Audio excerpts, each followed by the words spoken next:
Sound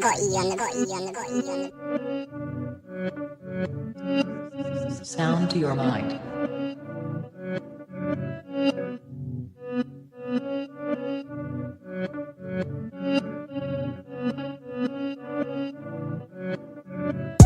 Breathe.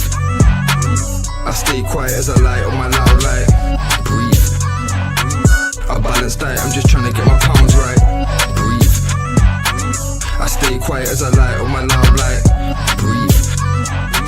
I balance diet, I'm just trying to get my pounds right. Shouts all on my team, I need more than a mattress support in my dreams. Could grab a few Zeds like I'm falling asleep, but I don't wanna wake for the morning. Grief, breathe. Tears drop to the form in the sea. A broke heart, but it's worn in my sleeve. Never listened, I was warned in my teens, but I still skipped school, I was taught in the streets. Ring back, don't call for police. Stand tall, don't fall for the beast. Got issues with trust, so I'm born to believe. We've been a victim of love and now we're caught in it deep. Breathe. Yes, people, what's happening? Listen, you do not want to miss this one. 1995 to present day, all-time 11 from the nations that we've done. And I've got my list. I know Fitz has got his one as well. And I tell you now, I've got a feeling, we are going to be discussing a few of these positions because you know what it is? I think in my head, I've got 4 or 5 certainties in my head, but something's telling me it's not going to pan out that way, innit? So I think whatever way we look at it, someone is definitely going to be missing out, and we are definitely going to be needing your help to try and help us, get this team and the formation sorted, because, what makes me happy about doing this, is that it goes to show, just the amount of bad boy players that there was back 95, because I want to say from the list that I've got in front of me, let me just go through it quickly now. The list that I've got in front of me, there's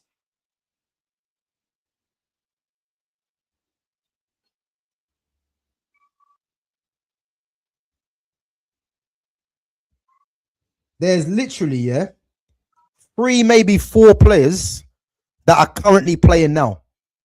And you could arguably say, are they even playing?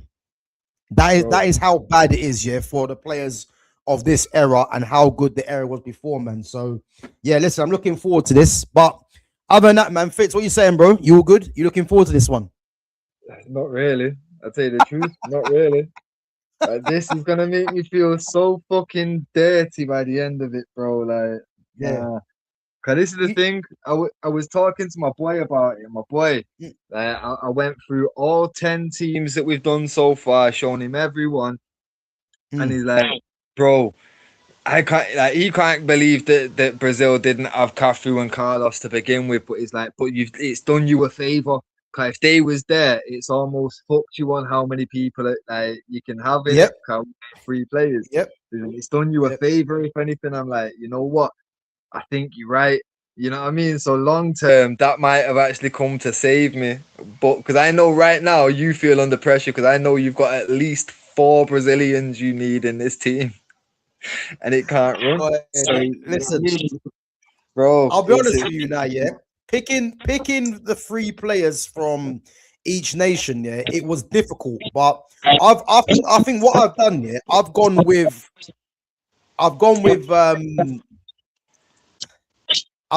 favored, like players that realistically have to make it, which means that I've had to leave out someone that I wanted to put in there, innit? Yep, same. And for me, when I started going, I was like, right, I'm gonna go through nations and who are they have to be in this team one way or another, innit? And And like I say, there's still ones that are right now I've got, because in the centre back there was so many centre back options that there was a lot there that's not being used. But other than them, I've got an alternative on left back and right back, an alternative for the keeper, and other than that, I've got 5 players that I definitely, there's not enough space for these 5. You get me? And then centre backs, once you take 2 out of the mix, there's still another 5 centre backs I've got written down. So there's 10 players straight away that aren't going to make this team that realistically could do. So I feel Yeah. I'm not gonna have fun with this one. It would be fun to watch. I'm not gonna lie because, fuck, Mm. yeah, there's gonna be arguments on this one for sure. The thing is, you know what I've done? Yeah, I've got literally, and I think we might have something similar. I've got 3 keepers, 2 right backs, 3 centre backs. Oh shit. That's what I'm saying. You're forgetting someone. I know you are. Oh, you know what I've done? Ah, okay. All right. So I've got 3 keepers, 2 right backs, 3 centre backs, 2 left backs, 2, 4, 6, 8, 10, 12, 14 centre mids and number 10s, 4 wingers, 3 strikers. This is what Yeah. I'm saying. For me, I tried to keep it as few options as possible. So for each position, I was trying to just have a backup. So I should have only had 22 names down in it. But then Okay. obviously in the 10 position, I had 3 options. In centre mid, I should have it could have been 4 in the 10, but I thought fuck it, I'll throw him in the centre mid, so I've got 3 of each.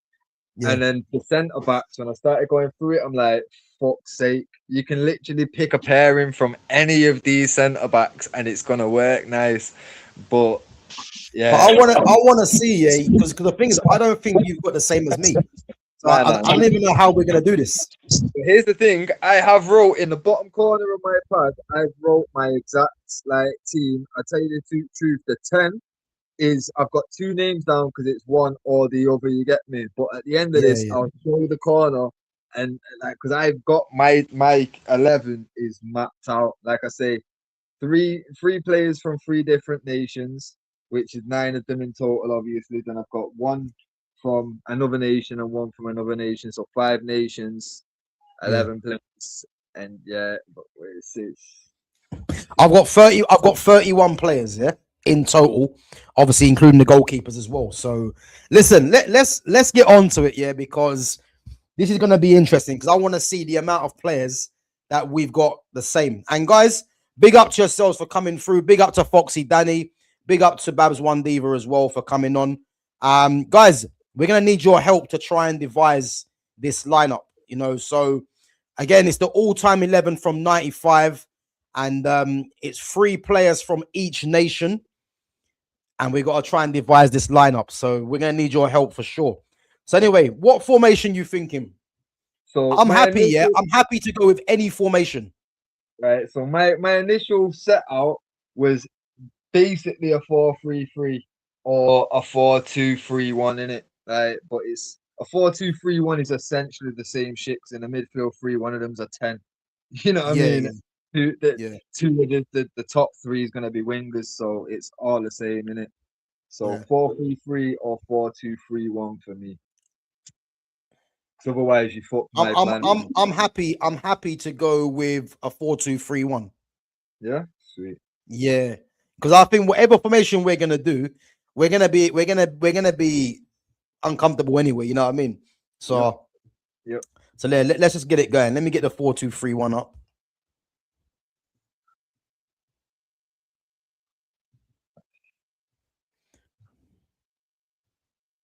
Where is it? 4-2-3-1.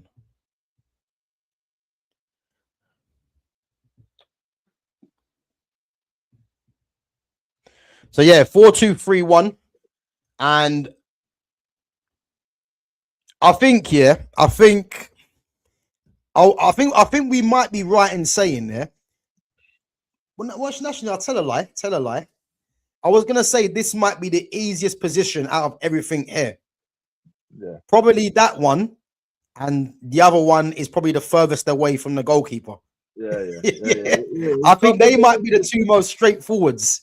Yeah. Nah, to be fair, they are. Yeah, but listen. What names have you got in there anyway? Yeah. So I appreciate it, man. So in net, I've got. Wait, one sec. Pretty girl, move now. Come here. Sorry, this dog got a mind of her own. Nah, bro, go on.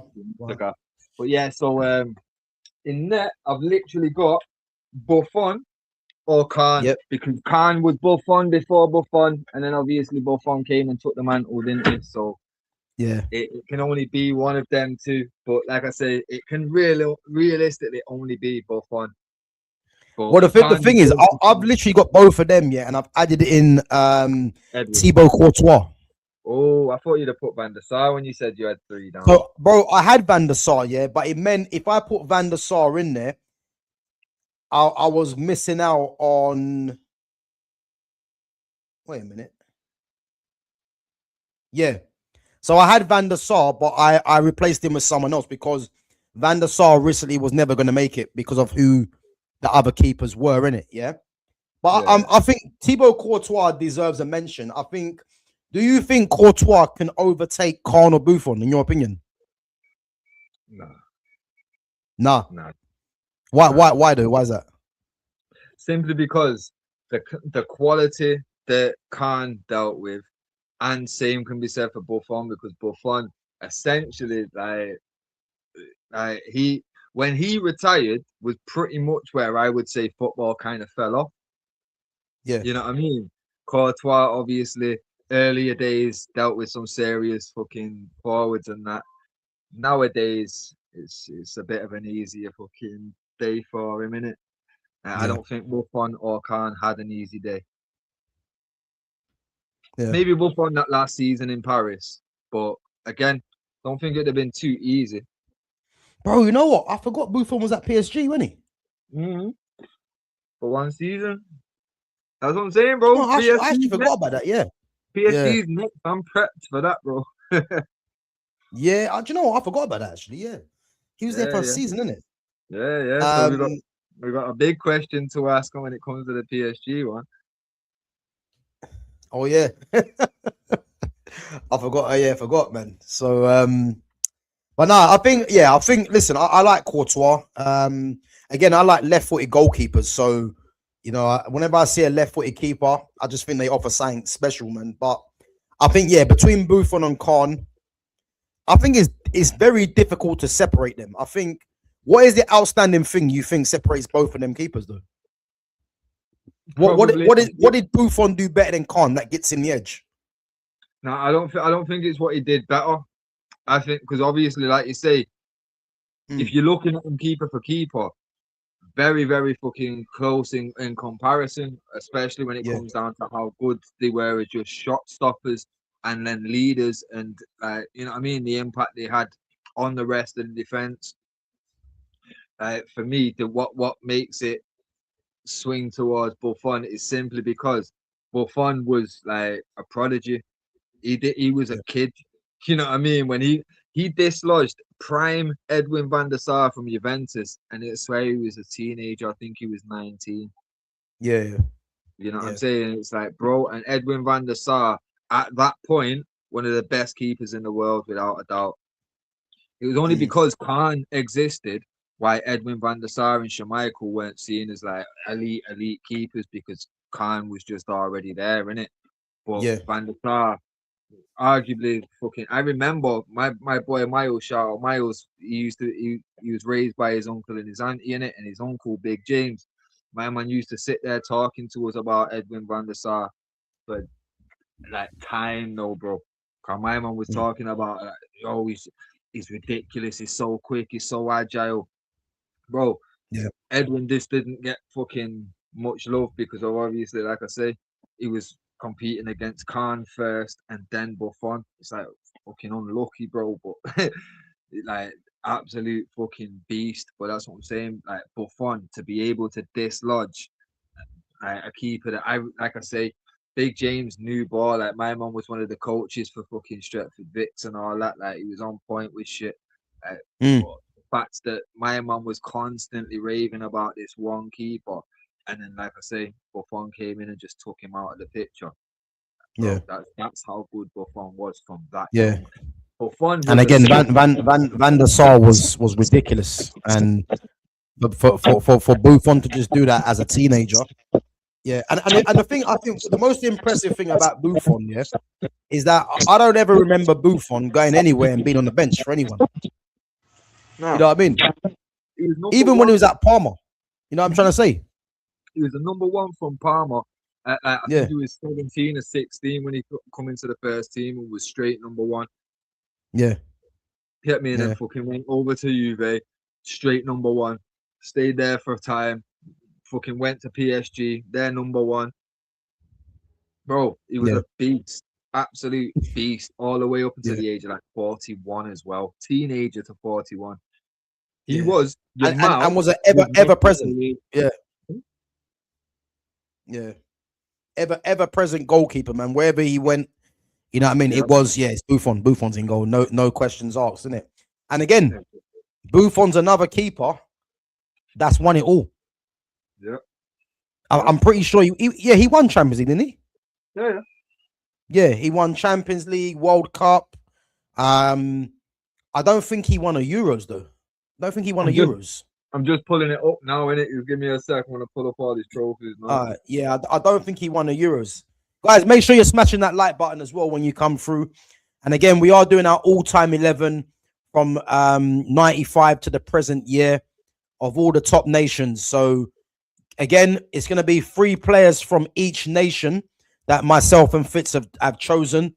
So yeah, trying to do this all-time 11 is going to be a headache, man. So we're just on keepers. So Gianluigi Buffon, Oliver Kahn are the 2 names. And right, so Buffon won a World Cup. He won the under-21s Euros. Yeah. 10 Serie A's from 2001 to 2020. Yeah. 1 Serie B because obviously he stayed with them and got them back up. Fucking a UEFA Cup at Parma. And let's be clear, him and fucking was it Varane that got a UEFA Cup at Parma as well? Yeah, I think he did that. No, Yeah, like, wasn't Ron at Lazio, no? Before, or was he at Parma? I think but he's definitely at Lazio before he comes to us. But I think before that Yeah. he was at Parma. Oh, he was at he was. He was at Parma. Yeah, he was at Parma. So that UEFA Cup, let's be clear, it's because of Varane and Buffon. Like that was the levels in it. Then obviously went to PSG, won a league earned there. But yeah, I can't see 6 Coppa Italias. I don't think he won Champions League or a Euros, did he? Champions League, no. I thought he'd won it with Juve at some point, but Juve's not won it in a time. In fact, I think what was the last time? Wait. Didn't Juve play AC Milan in the final? Who won that? AC Milan Juve. Remember when Shevchenko missed? Yeah. Yeah, wasn't Buffon was in goal then. I swear he was. He must have won Champions League. That's what I'm saying. Like, AC Milan and Juve in the final. I swear it was at Old Trafford. Pretty sure he's won. Let me check this myself. I'm pretty sure he's won a Champions League. 2003. That.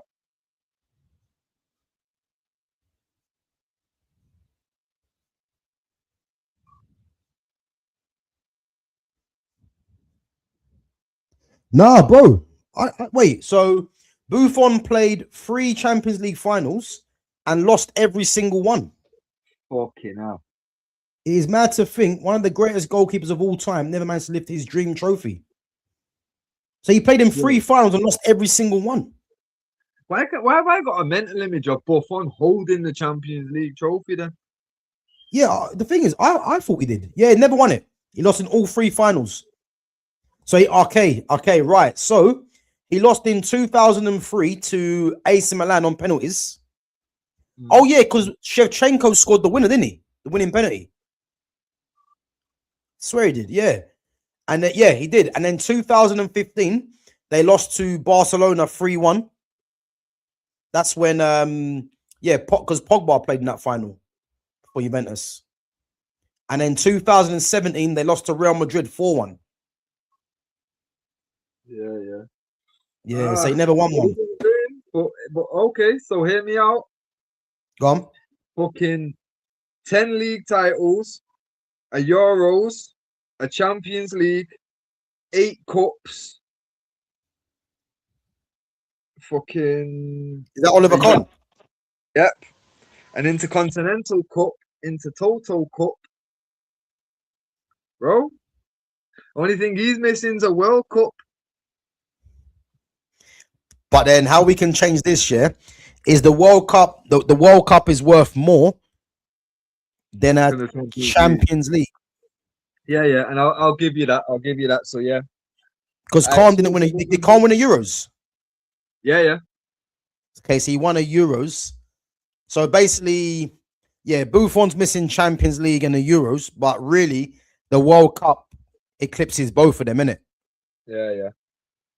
But So, that's what I'm saying. No, but Buffon's got the under-20s, under-21 Euros.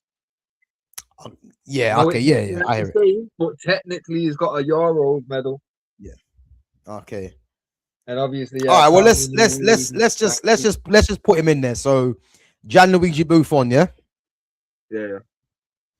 So Buffon gets in there. And again, Yeah. I think if you was to ask anyone, you know, who is the greatest goalkeeper of all time, I very much doubt anyone's not going to say Buffon. You know what I'm trying to say? So, right, let's move it on, yeah? Because this is where it starts getting kind of techie now. I'm not going to lie, yeah? So, what do you want to do first? Centre-backs or full-backs? It's up to you. What do you want to do, bro? You know what? Let's do centre-backs. Yeah? Right. Because I've got 3 positions and we've got 2 spaces. But I want to see who you've got down. So, the options that I wrote down for centre back: Go on. Campbell, Ferdinand, Cannavaro, Nesta, Silva, and Desai. Yeah, Go on. but unfortunately, I can't fit in a 4th Italian, so it's gonna have to rule out Nesta and Cannavaro straight away. So I'm left with Rio, Campbell, Thiago Silva, or Desai. Okay. So Well, I'm going Desai Silva. bro, I think I'm gonna ruin that, yeah. So I've got one of your guys in there in Rio, yeah. Right. But the other 2 I've got is Sergio Ramos and Yap Stam. I'm willing to let go of Desai. You what say? I'll let Desai go for Stam. So are we saying Stam's in, yeah? I'll go for Stam, yeah, but you're not going for Thiago Silva, no? Well, we'll get on to that now. So Stam's definitely in, yeah? Yeah. Mm-hmm. Yeah. To be fair, I don't even know why I didn't write. That's why, because I didn't even fucking think about Holland until I got to midfield. One second, let me just put him in. So obviously, the fucking Dutch centre back pairings were it was 3 in it. We went with fucking Frank de Boer, fucking Virgil. Yeah, I'm not thinking about them, man, in the slightest. You know what I mean? All right, listen, Virgil almost made it. I'm not gonna lie, he almost made it. Behave yourself. He almost made it. Right. Okay, so Yap's in there, yeah, no doubt. I think we can all agree that you know, are we right in saying, yeah, from 95 and onwards, is it fair to say that he's arguably the best defender that in Europe, would you say, or in the world? I'd actually say the world. I'd actually say the world. The world, yeah. If you actually think about it now, yeah. So what, 99? I'd say like at that point we've got peaks that Stam now, innit? So from like 99, and let's be real. Even if he started declining at AC at some point, you didn't notice it until it had already happened because he was in the best fucking center, like that were the best back 4 in history. Yeah. So like his peak was fucking sustained by how good of that defense was, in it. Yeah. But for me, I'd say like 99. Who could you say was a better centre back in 99? Piero, maybe. But again, Hierro's coming to the end of his, you know what I mean, at that point. So well, the thing is, let's go through the Premier League. Yeah, 99. I mean, I'm trying to think what centre backs were there. 99. so you would have like Tony Adams, Martin Yeah, Keown. Adams weren't better than Stam. Well, let's be clear. Like 98 was where Campbell went over to Arsenal, innit? And he was Yeah, obviously yeah, one of the yeah. top defenders. But I'm taking Stam over Campbell all day. Yeah, I'm not having Sol Campbell ahead of Yap Stam. I think Yap Stam was the best defender in the league. He was. Yeah, and that's the thing. Before that, it's arguable that it probably was Sol Campbell was the best centre back in the league. Because other than that, you had guys like good defenders like Lucas Radaby and that, but these men weren't. You know what I mean? Like, come on now. Man, like Radaby. Get me? Yeah. But yeah. I think in '99 you'd have to say, because like even looking around Europe at that point. What about the likes of Sammy Kufor and all them? Again, Kufor was decent, but again he was more used as a right back anyway. Like he could play centre back, but he was used more as a right back, especially at Bayern and that. But yeah, I can't put Kufor in a conversation with Stam. Yeah, I agree. You know what I mean? I agree. Like, obviously, like certain players, I do rate, and I do fucking like. Some players I even like too much for how good they actually were in it. Like I said, certain guys have just got a soft spot for like certain players, but nah, man. Like Stam 99, nobody can come close. Like I say, I've got a mad soft spot for Sol Campbell because I do genuinely feel like he was fucking ridiculous. But I feel like though, yeah, if it's either gonna be Campbell or Stam, and I think I can't make a case for anyone against Yap Stam. He was the first name that I thought of a centre back. Yeah. To be fair, like I said, first thing that come to my mind for centre backs was literally Brazil, France, and fucking Italy, because like they've notoriously had, like I say, Stam was almost like obviously before '95, like you had Koeman and that in it, but fucking like realistically, you only get one every now and again from Holland in defence. You know what I'm saying? Yeah. So didn't really cross my mind, but I'll happily put Stam into there over anyone else that I've got written down here, and I've got space because I've not used 3 Holland players. You get me? So yeah, I hear it. That's why I had to get rid of Van der Sar. Just to try and get other players in the conversation, but and I think the funny thing is, I don't think they're even going to make it. So it's pretty pointless. But all right, let's think of a partner. So I've got Ramos, yeah, Ramos and Rio. Who you thinking? That's not Desai. It was Thiago Silva. Thiago Silva. That's the one. So we're looking at Thiago Silva, Ramos, and Rio.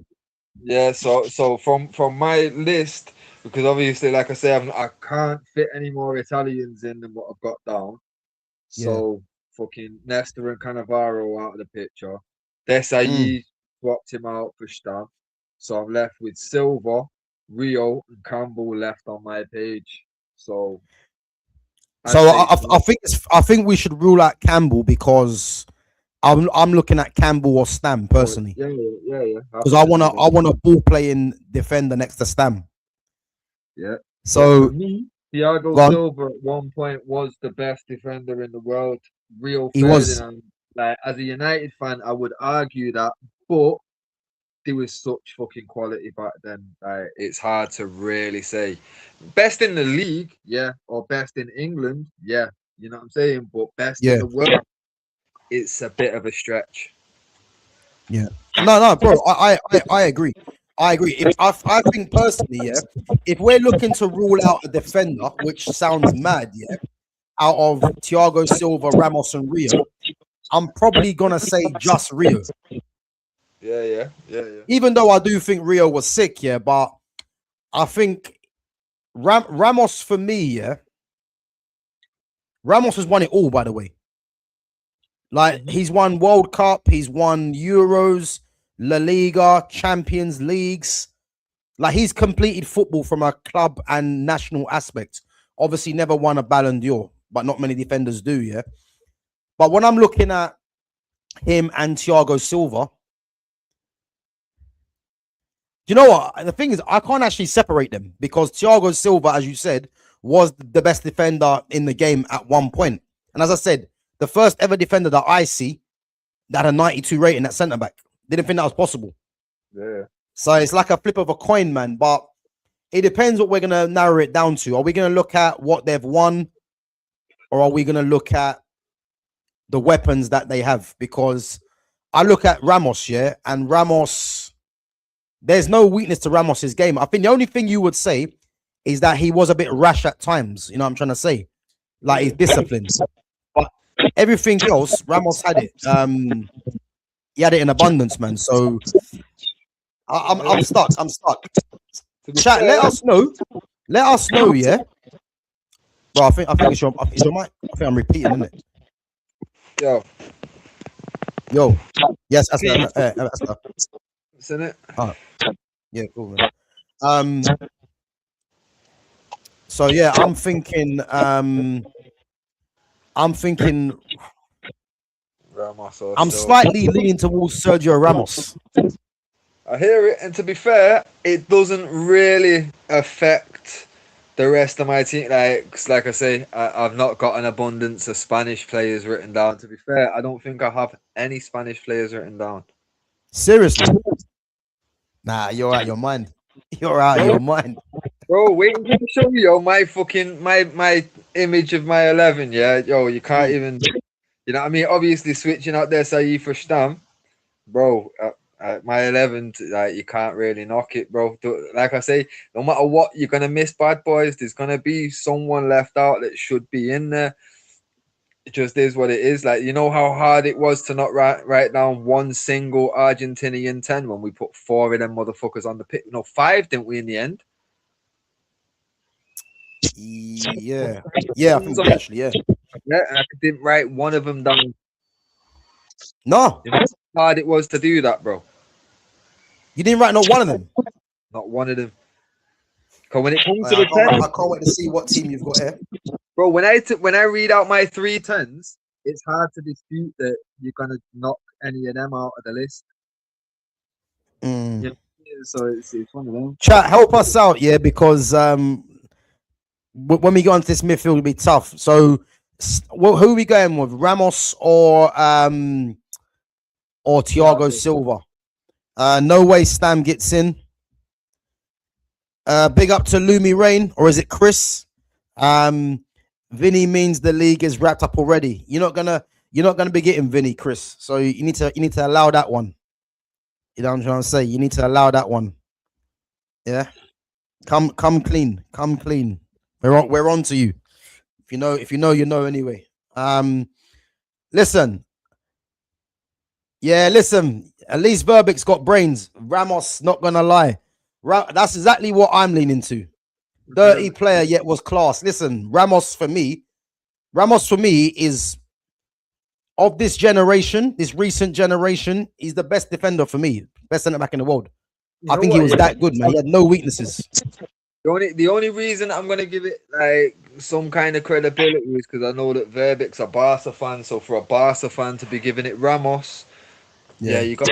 You know what I mean? It's like when I say, yeah, put the City player in. Like, it's not easy for me to do it. When I'm doing it, it's because he's genuine. It's me and Balotelli in it. It's genuine. Like, he is that good. He deserves it. But yeah, no, I rated Ramos highly, man. And the same thing with me, yeah. Barca was my team. You know what I'm trying to say? It used to be Real Madrid when I had R9 and Zidane, but then I just leaned towards Barca because of Ronaldinho, Messi, Ronaldo. You know, Neymar and that, so Iniesta, Busquets. So yeah, so let's put we'll put in Ramos, yeah. Go on then, cause like I say, it doesn't mess up with the rest of my nations and that.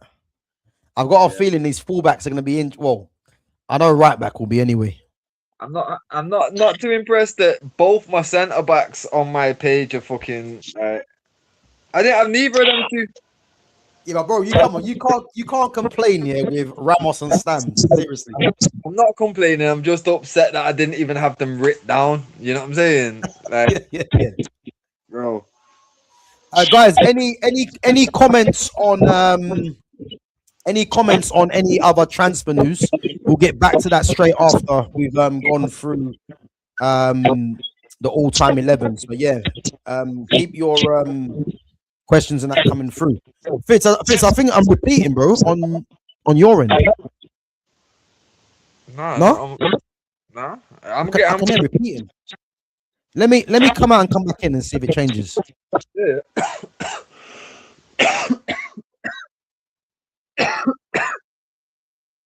All right, so while Gav's gone, yeah, let's get a plan together, guys. There's no Alves and Marcelo here.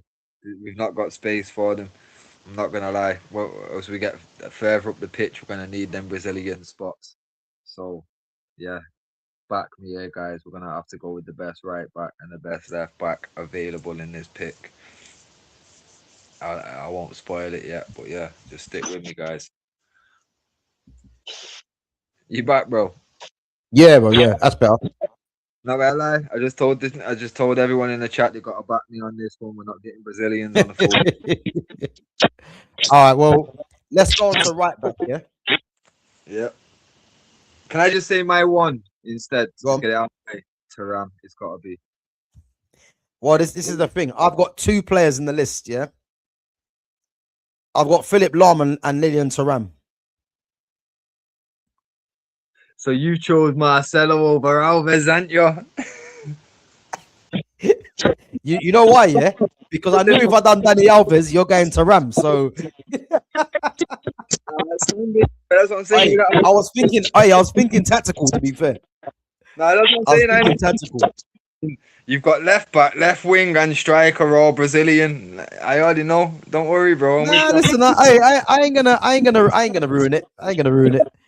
Hey, but Verbic reckons Maicon. Listen, Maicon's is the third best Brazilian right back. So I don't know how Maicon's getting this. I'll be honest. But yeah, there's no Maicon, man. No Maicon. But listen, I'm in agreement with Fitz. I mean, I was trying to find a way of getting Philip Lahm in there, yeah. But I think, unfortunately, Lahm just doesn't get in there because we all know the left back is Brazilian, you know, and as I said, I think it's only right to put a Frenchman at right. Hold on. Put the Frenchman at left back, but that left back's gonna be an Italian, brother. Trust me. All right, listen, we're gonna have a debate, man. Let's see what the chat think. All right, let's get Lilian. Let's get Lilian in there, yeah, and we can move on to more interesting debates. Yo, there's no debate to be had. Chat, back me on this one. There's only it's down to the chat, by the way. Let's see what they say. Right, guys, left back, yeah, left back. Now, let's be sensible, yeah. Let's be sensible. There's only two names for me, and it's not Ashley Cole, yeah. Paolo Maldini or Marcelo. Who are we going with? It's the best defender that ever breathed air at centre back. Bro, I don't care. You see how tactical it was, yeah? He was a part. How tactical it was. He was in part of the best fucking defensive lineup in the history of the game. Where did he play?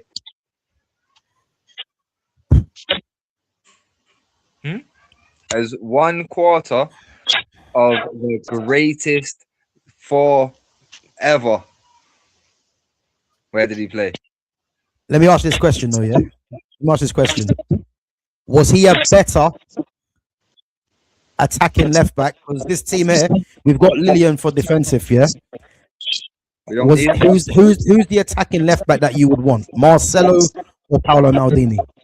They ain't attacking. My defenders defend.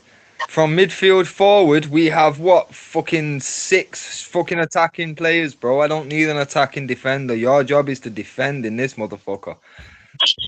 I hear it. But he could defend, by the way. Not as good as Paolo. Big up to listen, Verbic knows Marcelo, but Maldini was more of a centre back. Verbic, this is what I'm trying to tell Fitz. But he don't want to listen to this. If I've got Lilian Thuram at right back, yeah, I want an attacking left back because I don't want all my fullbacks just defending. So for me, it's got to be the Brazilian dream, man, Marcelo. For me, as much as I rate Maldini. like balance. So like on the FIFA career I set up, it's fucking Dorgo on the left. I've got fucking Guevara Reed on the right because they're basically the exact same player, just different feet. Yeah. Fucking if I'm doing it, I want balance. I want it to be the same kind of thing. So for me, if I've got a right back who could play centre back, I want a left back that can play centre back same way, because this back four is a defensive fucking unit. Like this, nothing's getting past this. With Buffon in there and this back four of Thuram, Stam. But bro, but the thing is, we've got Ramos and Thuram that can do that.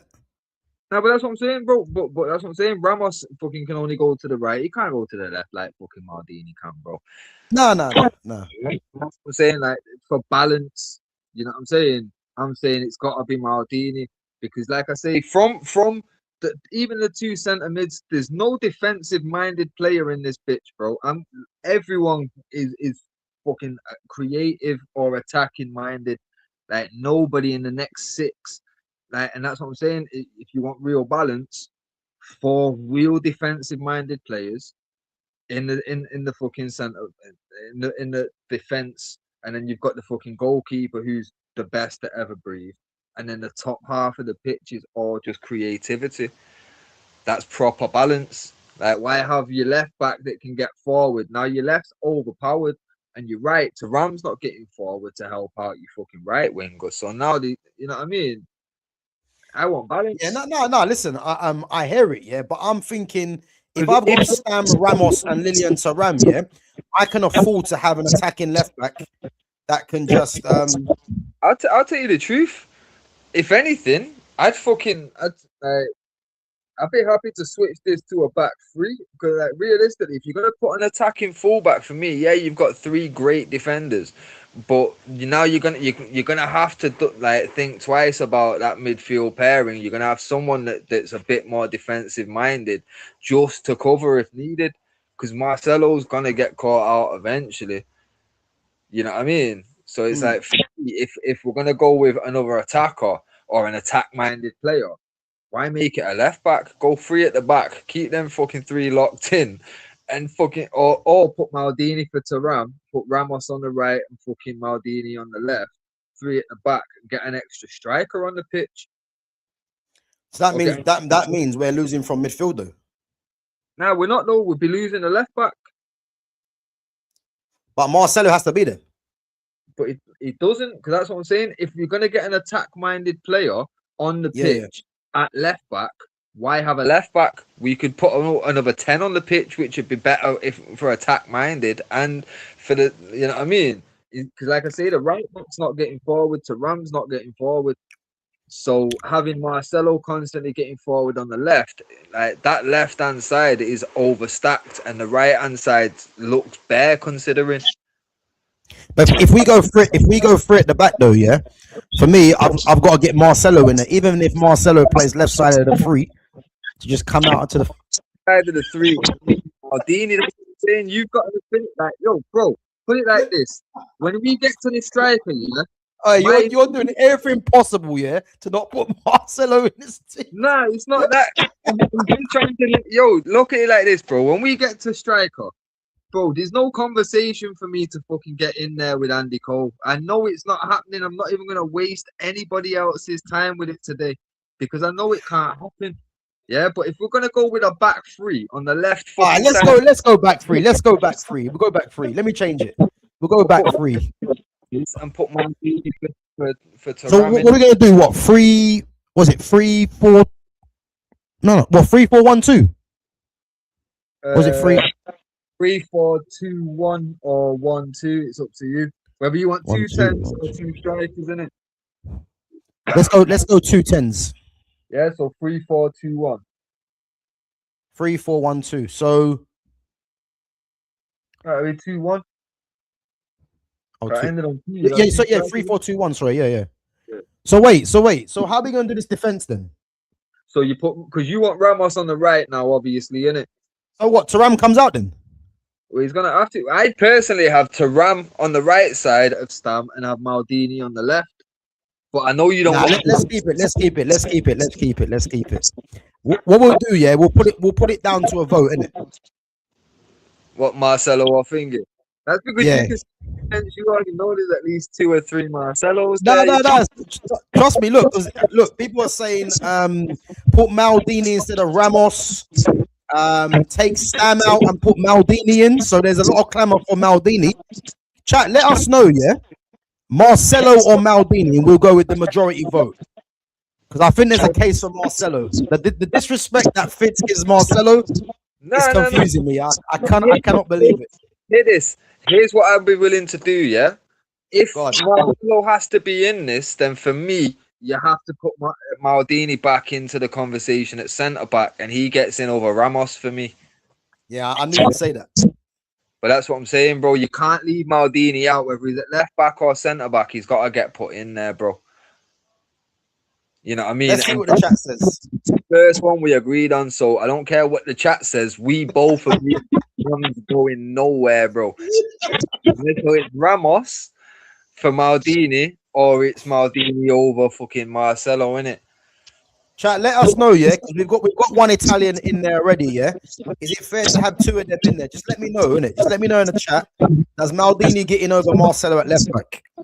Because I'm just letting you guys know now, yeah. There's no Brazilian in the team at the moment, but there definitely will be. But it could start early. You already know that, but that's what I'm saying, bro. You already know. I know there's gonna be minimum 2 Brazilians in this team. There's no way. There's no way. I will fight you on both of them if we need to, and I know that you're bigger than me. But it doesn't matter. We've got to. Oh, sorry.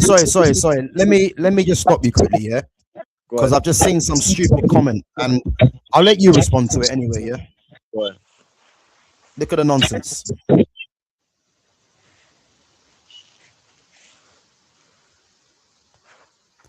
Okay, like. Yeah, let's move past that because let's move past that anyway. Yeah. Listen, guys, listen. Marcelo or Maldini, just pick one. No, Marcelo or Maldini. I'm happy to go with either. Definitely like 3 or 4 Brazilians. Well, at the moment, there's not one, Verbic. So let's see, man. So Verbic's game Marcelo. All right, 2-1 Marcelo. 2-1 Marcelo. Chat, let us know, man. Come on, Marcelo or Paolo Maldini? It's gotta be Maldini, man. Best defender that ever breathed. Don't care what nobody wants to say. Well, let's wait and see the chat. Zambrotta instead of Maldini and Marcelo. Well, so you think Zambrotta was better than Maldini, yeah? All right. You said that? But yeah, exactly. So Man City Liverpool says Zambrotta. Let me put it on the screen. Zambrotta instead of Maldini and Marcelo. Well, Zambrotta was a right back anyway, a right back that played left back, and you've got a natural left-footed player in Marcelo and Maldini, but you decide to put Zambrotta in there. I don't know. Lads, have you heard of Zambrotta? Yeah, of course we have. But Zambrotta don't get in this team. So if you knew who Zambrotta was, you wouldn't come out with this. You know what I mean? And the joke is Zambrotta in the world 11, in an all-time 11. Yeah. The joke is, my man didn't even get into the fucking 11, did he? No, he didn't. He didn't. It's not even a fucking option.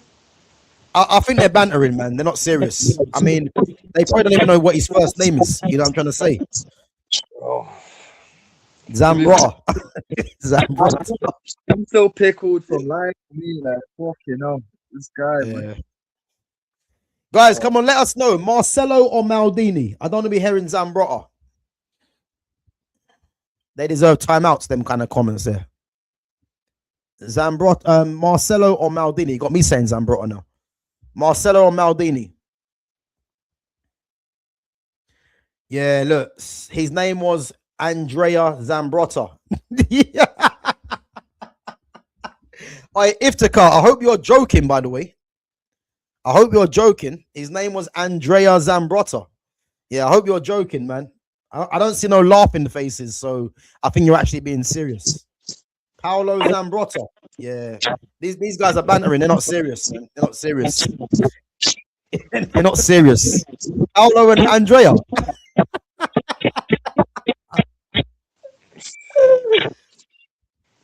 Italy won 4 World Cups and we never called it football.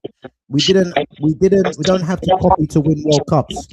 It's not football, it's calcio or soccer. D'Lo Brown, boy. D'Lo Brown giving it the lowdown. If you know, you know. Sky high.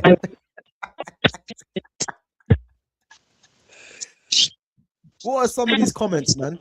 Let's be serious. I pick Maldini. So we got 2-2 on Maldini and Marcelo. The next vote wins. So Marcelo or Maldini, and then we can move on to the midfield. It's gotta be Maldini, really, man. So Marcelo or Maldini, who we going with? Like I said, it could be any of the great left backs. It could be Roberto Carlos. It could be fucking Ashley Cole. It's Maldini, bro. He's the best defender that's ever played. It's gotta be. Let's see. Guys, come on, Marcelo or Maldini? Let us know.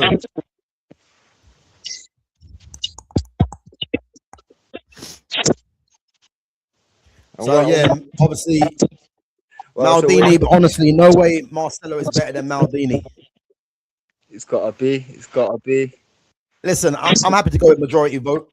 Paolo Maldini gets in there. But you know what? Listen, Marcelo, hold your head up high. Trust me. Hold your head up high. You going up again? Oh wait, Lionel Richie's gone Marcelo. Oh, it's 3-3. Hey, D'Lo Brown, let us know, man. You got a deciding vote. Marcelo. Gav. Lionel's vote won't count after his fucking last comment. I'm playing. Nah, listen, Maldini's in there. Some guy said Dunga. He wasn't even a left back. Yeah, I think he's playing about, man. Don't worry. When it comes to silly comments, I just ignore them anyway. You know what I mean? Stupidity don't run on this channel. I'll tell you that for free. But D'Lo saying Maldini. Yeah, it's a wrap anyway. It's a wrap. Maldini's in there. Right, let's move on to midfield, yeah? And the 10. So are we gonna have 10s out wide or wingers? For me, we've got 10s out wide. All right. So do you want to hear my let's do central midfield first. Yeah. So the names I've got down for central midfield: Andrea Pirlo, Juan Sebastian Veron, Toni Kroos, Sergio Busquets, Andres Iniesta, and he can be a 10 as well.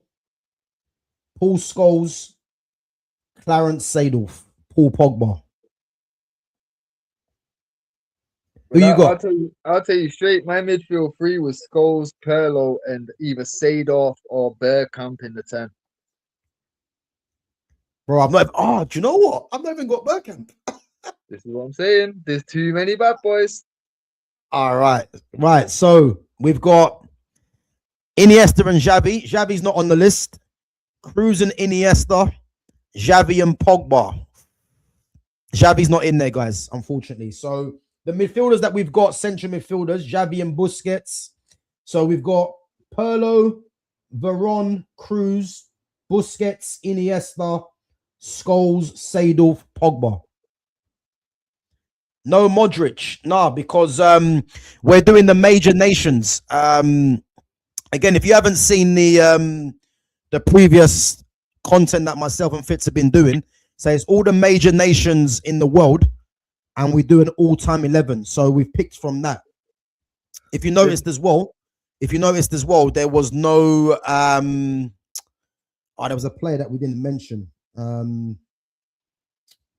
There was someone I had in my head earlier that we didn't mention because their country wasn't obviously one of the big nations. So but this is gonna be difficult, yeah. So let's agree, yeah, on one player that definitely has to make it, which is undisputed, yeah.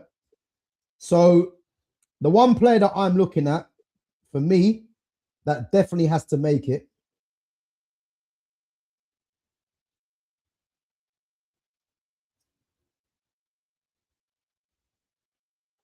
I'm Why y'all thinking. Why y'all And again, I might shock you. Yeah, I might shock you lot. But I'm thinking Iniesta. Nah, I'm going Scholes. What, as the one player that makes it? Bro, Paul Scholes, his whole career, bro. I watched his whole Hey, career. listen. Hey, these guys know. These guys know.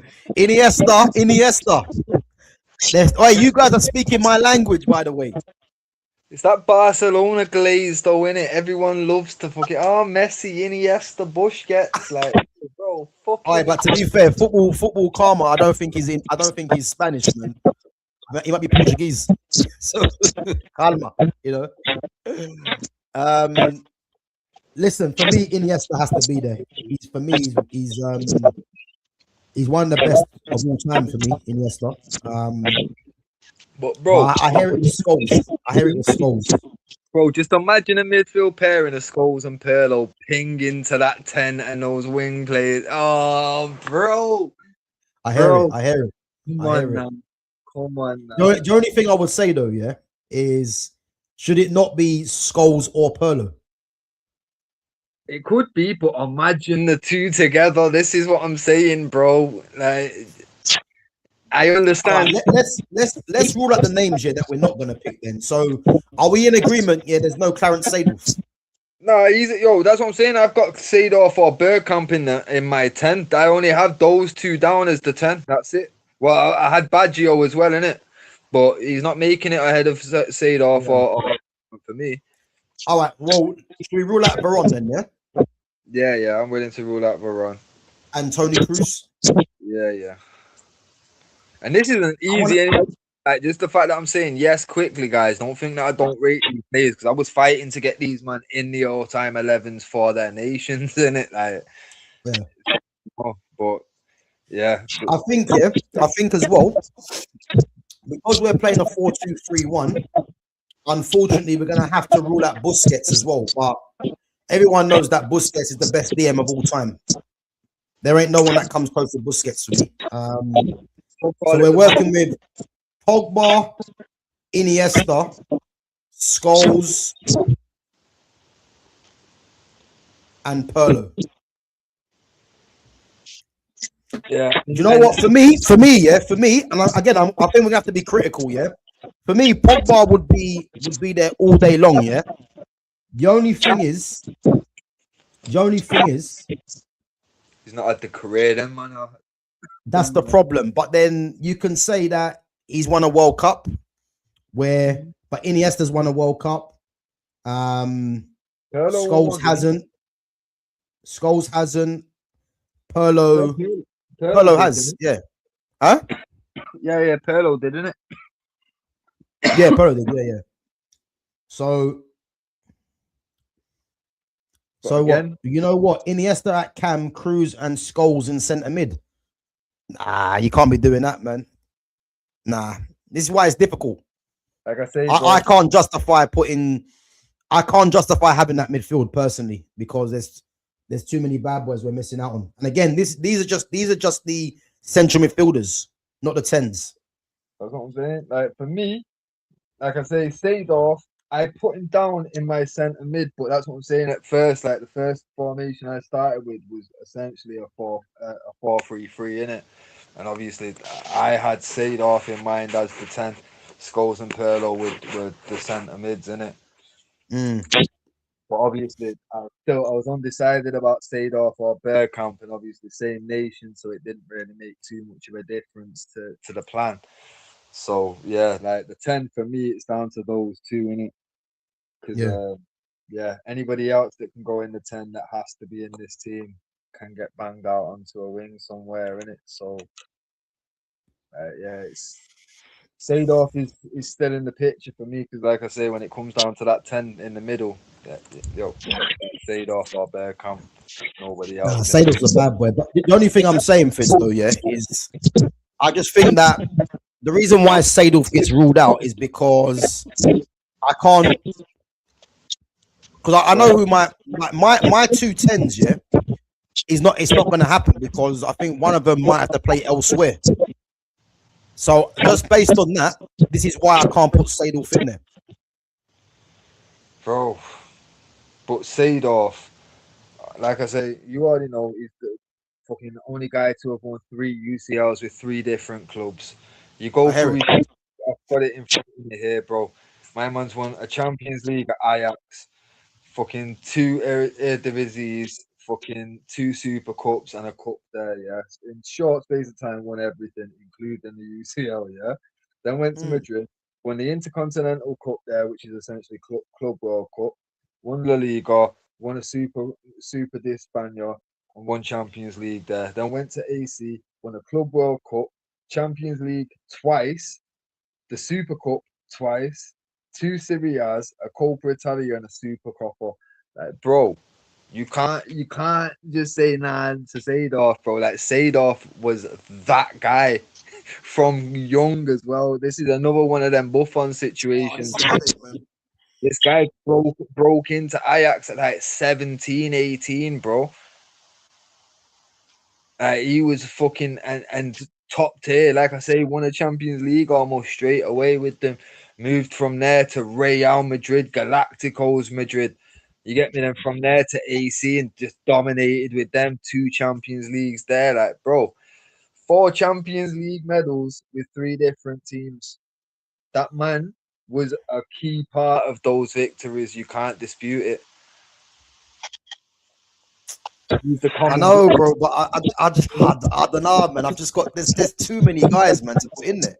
no, but that's what Because I'm saying. the thing is though, yeah, the thing is, Dennis. if Seedorf goes in there, yeah, I mean, how are you gonna justify leaving out Zidane? He's not. He's on the left, but don't spoil it. Nah. We're not doing this. What do you mean he's on the left? On the left for who? And Dino's on the right, just where Nah. He's on the left. just where he played for PSG, where he played in that first Brazil World Cup, where he was the wonder kid. He played on the fucking right. When we got Zidane on the left, bro, we're good to go. We're good to go. Telling you now, Dino right, Zidane on the left, Seedorf right between them, with Pirlo and fucking Scholesy just pinging it about. Oh shit, you can see the vision, bro. Come on. Or you swap out I hear Seedorf it. camp just so you've got that little extra techers in the centre. Bro, can you believe I've not even got Bergkamp in there because I went with someone else over Bergkamp because I was thinking I don't know how we're gonna fit all this together. I hear So it. that's why I didn't include Bergkamp. I hear it. But like Ah, I this said, is difficult, man. for me, that midfield pairing, it was Scholes and Pirlo because it's like these man can get forward and get a few long shots off and that. Fucking Pirlo's obviously going to be in contention for free kicks as well. And then on top of it, these man can just ping long balls for days. And that's exactly what fucking Zidane and Dino are going to fucking love. Fucking Bergkamp would love that shit. And the main man up top's going to love it. You know what I mean? All right, Why? listen. Let's just narrow this down, man. Because the more we think about it, it's getting more difficult. Yeah. So let's just focus on one player so we can put them in. Yeah. So do we agree that Iniesta should be there? Nah, like I say, I keep saying positions, bro. Like, think about it, yeah. These men are gonna ping them long balls all day, and it's gonna be 2 feet. It's gonna be perfect, yeah. Like Yeah. every play, basically, so you don't have to be worried about that. Iniesta was playing in a Spanish team where these man, it's tick attacker, bro, all the way up the field, hundreds of passes and shit. We don't need that. Get the ball to on the counter. You get the ball to the fucking midfield, long balls. Let man do the rest. You get me? You're good to go. You don't need a million pounds between these, man. Especially, Bro, I don't even know how we're gonna do this, yeah. But we listen. I'll tell what we do, yeah. I'll tell what we do. And as ruthless as this is gonna be, yeah, to get through these, just so we can get these players in the team, we're gonna have to do player versus player and just see what the majority vote on, innit? Yeah. Even though I'm not gonna like it, I know you're not gonna like it as well, but we gotta do this, yeah. Guys, let us know in the chat, Pirlo or Scholes. Someone has to go. nah. Someone has to go. How can you do Pirlo or that? Scholes.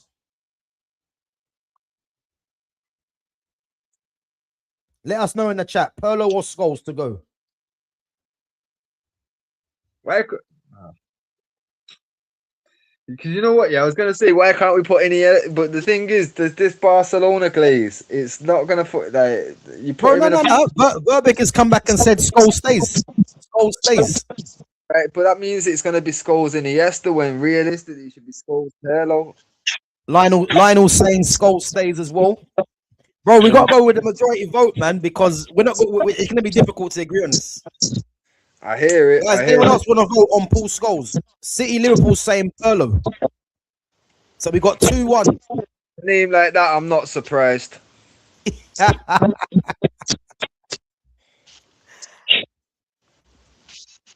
Mods, let us know, Scholes or Pirlo. We got 3-1 Scholes. 3-1 Scholes, yeah? You know what? Let's see.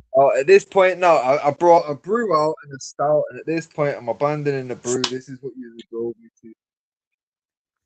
Fucking Scholes or Pirlo. That is a bastard of a question. I know it's horrible, bro, but we got to agree on one, innit?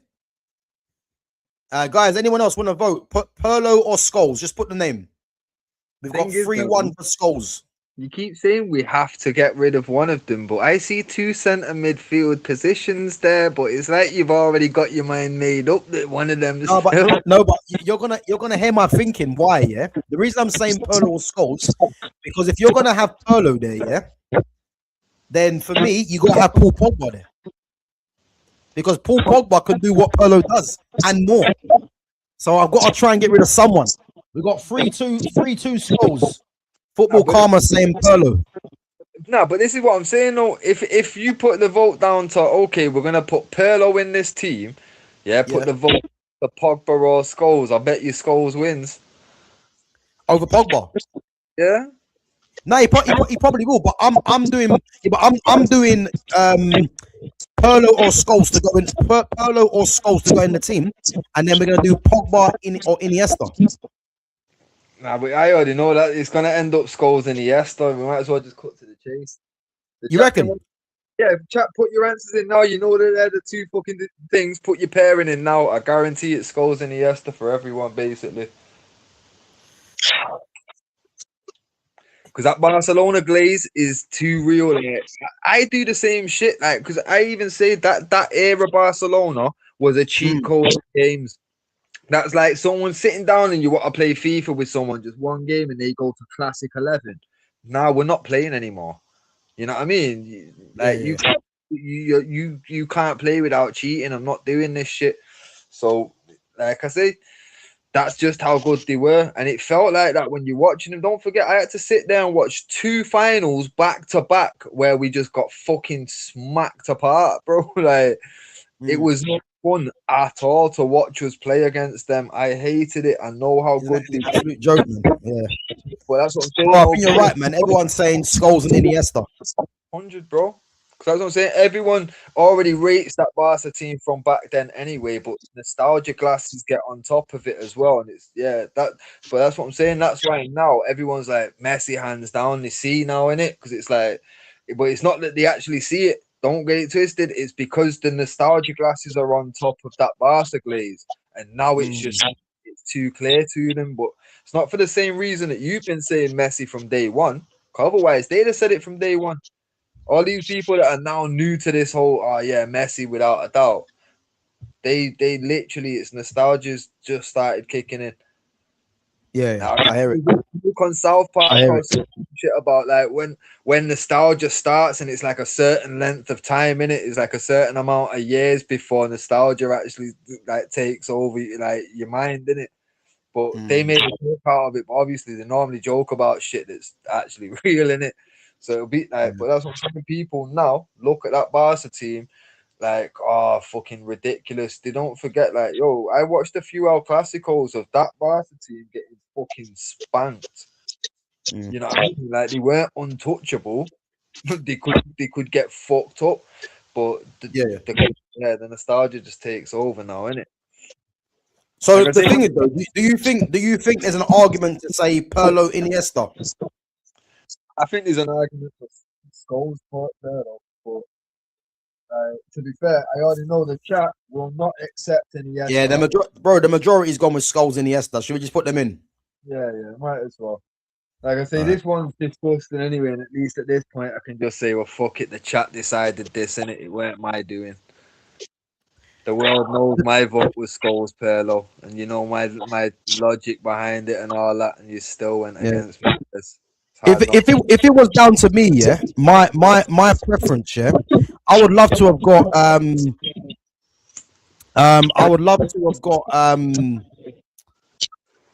Busquets in there, but again, Busquets was better in a lone DM, so he don't get in there. And Pogba, I would have got in there as well, but I think whatever combination you go with, someone left out is going to be unhappy because they're all top players, isn't it? Yeah, 100. But that's what I'm saying. With that back four, you don't need defensive cover. Like, you can have guys that are just all creative. Yeah. Like, Fools can't tackle for shit. And Iniesta always had Busquets, so I don't really know what he can, you know what I mean? But realistically, these man, just focus. Don't even look backwards. Fuck it. You get me? Just get back in position and stay where you are. Wait for it. I think as well with that midfield there of Scholes and Iniesta, it's probably weird, but it's probably a midfield that you would say doesn't have everything when you think about it, because Scholes has got the passing range, Iniesta's got the dribbling, but Iniesta didn't get many goals, which he didn't need to because he was a creator anyway. But then you think the physicality might be against them, but these guys keep the ball. So it's got everything technically, but the problem is physically you might be able to get at them. And this is why I said, this is why Paul Pogba is an anomaly, because Paul Pogba was an absolute technician and he had the physicality as well. That's why I rate Pogba highly, man. But listen, Scholes, Iniesta can't be disappointed with that. Bro, listen, let's go straight onto the striker, because the attacking midfielders is going to be a problem, Now, listen, what's the name you got in there for strikers? I've got 3. I had R9 and Cole. I wasn't even wasting time because after I wrote R9, then I wrote Cole on, and I'm not getting Cole in. And then straight after, I was discouraged. I'm like, fuck it, I already know it's R9. There's no point in wasting ink at this point. I would have liked to have written Batistuta down. I'd have liked to have written Ruud van Nistelrooy down. But again, we didn't have Ruud van Nistelrooy. You lot paganed me out of that and got Van Persie in. Was it Van Persie and Kluivert? I would have more considered Kluivert, but nah. Ideally, I wanted Van Persie to be Van Nistelrooy to be available because it was Van Persie. I'm like, as much as I like Van Persie, don't get it twisted. I do love Van Persie, but he's not in this convo. Benzema can't be in the chat because he was basically R9, but not as good. And R9 was R9, innit? The funny thing is, I literally had 1 second. I had. He's not in the game. Oh, there he is. There. So literally, I had 3 names down. I had R9, R9, R9. Nah, I'm joking. I had R9, Andy Cole, and Batistuta. But again, no one, listen, the only person that gets ahead of R9 is God. You know what I'm trying to say? So, listen, let's just keep it simple, innit? But listen, this attacking midfielders, I'm going to go through the list anyway, and I'm going to include the wingers. So we are working with 3 positions, and to choose between these bad boys is where the headache's going to be, So the names that I've got in here: Lionel Messi, Ronaldinho, Rui Costa. I put De Bruyne in there, but I put him in there more for banter. I'm just being honest. De Bruyne was good, but listen, I just see his name there and I thought, okay. Clarence Seedorf, Zinedine Zidane, and the wingers, I've got Cristiano Ronaldo, Luis Figo, Eden Hazard, and Arjen Robben. Hear it. and Yeah. and like as good as Messi and Hazard are, like we've got to accommodate the bad boys in it. So, like I say, right to left, it's Dino, and then either Seedorf and Bergkamp, or Bergkamp in the middle, and then Zidane on the left. So look, so again, yeah, this is where we're gonna have problems, yeah, because you see what my three is, yeah. My three is Messi, Zidane, Ronaldinho. That is my three. Messi on the right, Zidane in the 10, Ronaldinho on the left. That is my three, yeah. Which means Bergkamp, Seedorf, Rui Costa. Who's the other one? Put it this way. Let's just. I'd love to get Eden Hazard in there, but Hazard's up against Ronaldinho, and Ronaldinho for me, I want him on that left hand side. Yeah. Football Karma said the same as me. He's gone Dino, Zidane, Messi. That's exactly what I'm saying. Yeah. Lionel Richie's gone Ronaldo, Cristiano Ronaldo, Zizou, and Messi. Yeah, listen, Neymar didn't get in there because remember, it was only 3 players per nation. And the reason, and I went with Marcelo, Ronaldinho, and R9. Ronaldinho and R9 for me were getting in there. And I tried to get Marcelo in at left back. Because if Ronaldinho and R9 are in there, Neymar can't squeeze in there, unfortunately. So Verbeek has gone Cristiano, Messi, and Zidane. So, bro, we're gonna have problems here, yeah, because this is what I'm saying. Recency bias. Like, obviously, people know Dino have to go in, yeah, because the world just knows in it.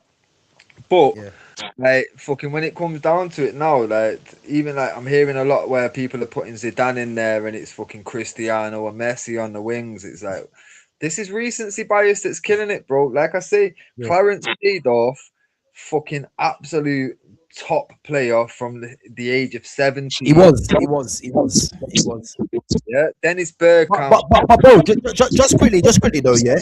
Seedorf was a bad boy, yeah.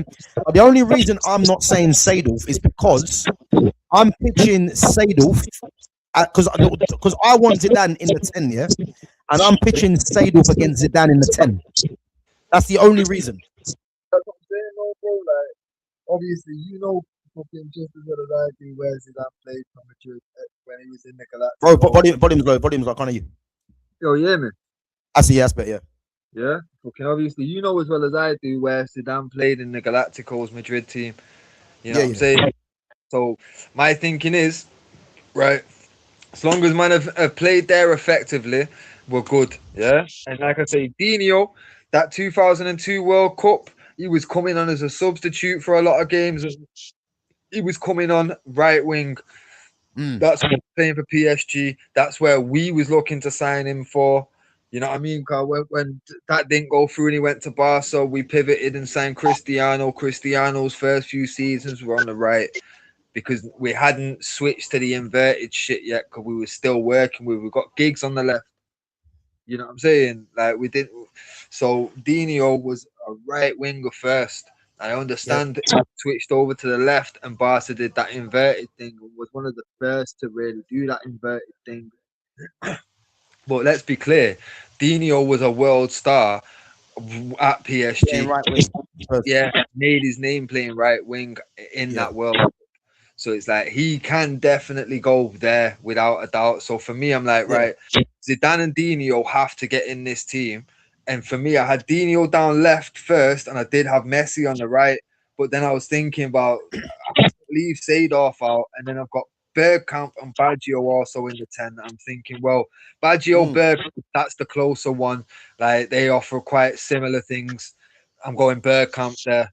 You know what I mean? And then Seedorf for me, like I say, absolute ridiculous quality, and the fact of he clearly brought like a winning mentality to his teams and had a drive. Like people talk about engines, he was an engine. You know what I mean? Like this guy, fucking like 20 something major trophies. Like I say, league titles everywhere he's been, Champions Leagues everywhere he's been. He's fucking ridiculous. And for me, like I say, you put a player like that into a team of this quality, it's unstoppable, bro. You know what I mean? Like you've got an engine there. Cause for me, Right now, you don't have an engine, but if you put in the middle of that fucking from midfield to striker, you put fucking Seedorf there, it's a wrap. It's a wrap. Nah, bro, listen, I hear it. Everything you said there, yeah, you're spot on. Because again, if you're a younger fan, yeah, a lot of younger fans probably don't even realize that Ronaldinho played on the right hand side for PSG. They probably don't even know that. Yeah. And again, for Brazil, if you remember when they had Rivaldo, Ronaldinho, and R9, Ronaldinho was playing on the right hand side, and I definitely hear that. Where I stand on it, yeah, is that as you already know, yeah, I'm a fan of inverted. I prefer left-footed players on the right, right-footed players on the left. And you can clearly see from what I've chosen, that's literally how I've gone. And the reason why I Clarence Seedorf, yeah, and just to make people aware, yeah, Clarence Seedorf, yeah, is one of them players, for whatever reason, is almost like the forgotten person. No one seems to rate him because whether it's for other reasons, I don't know, yeah. But this is a guy that won. He's the first player to win, or the only player, should I say, to win 3 Champions Leagues with 3 different clubs. That's not easy to do, by the way. Yeah, and That's the way that it's actually put out. But he won 4 Champions Leagues with 3 different clubs. That's the, whoa, yeah. All right, yeah, he won 4. He won 4 technically, yeah. He won 3 with 3 different, but no, he won 4 with 3 different. But that's what I'm saying. Ajax, yeah. Yeah, he got the Ajax one, he got Madrid, and then he got 2 at AC. But that's what I'm saying. Like, oh yeah, 3 and 3 because they're trying to. They don't want to give him full limelight. Like they've got to admit it because he did it, but they're not trying to give him full flowers. Yeah, he won 4 and 3. Can we agree then? Yeah, this is like another Andy Cole situation. 100%, 100%, 100%. Because bro, I agree. Like, it's been the same throughout the fucking the history of football, and like people will turn around and say, but Dino and R9 get their flowers, but let's be clear, they're light skinned. You know what I mean? They're not dark skinned as Cole or Seedorf and these. Like, bro, it's ridiculous, but it's clear. It's like obviously some people will be like, oh no, it's not that. This like the amount of 10s or the amount of centre mids that are around at that time, and I hear that argument. But like I say, bro, the amount of 10s and the amount of centre mids that were about, or go deeper in centre mid, just like Seedorf. None of them, man, none of these big names did the same shit that he did. You know what I mean? He won a Champions League at his starting club, then went to 2 other clubs and carried on winning them. You get me? Zidane never did that. You know what I mean? Dino never did that. You know what I'm saying? Like it's not the same, bro. Like man have got to put respect where it's due, but they don't really want to because he's not like when they envision that kind of shit, they want someone that they see or term as marketable. And fucking be clear, they don't anyone of past a certain shade of brown, they don't want to market that. Nah, bro, listen, you're spot on in it, and just so you guys know where I stand, yeah. The only reason why Clarence, I'm not clamoring for Clarence Seedorf is purely because I want to play with the inverted players, yeah.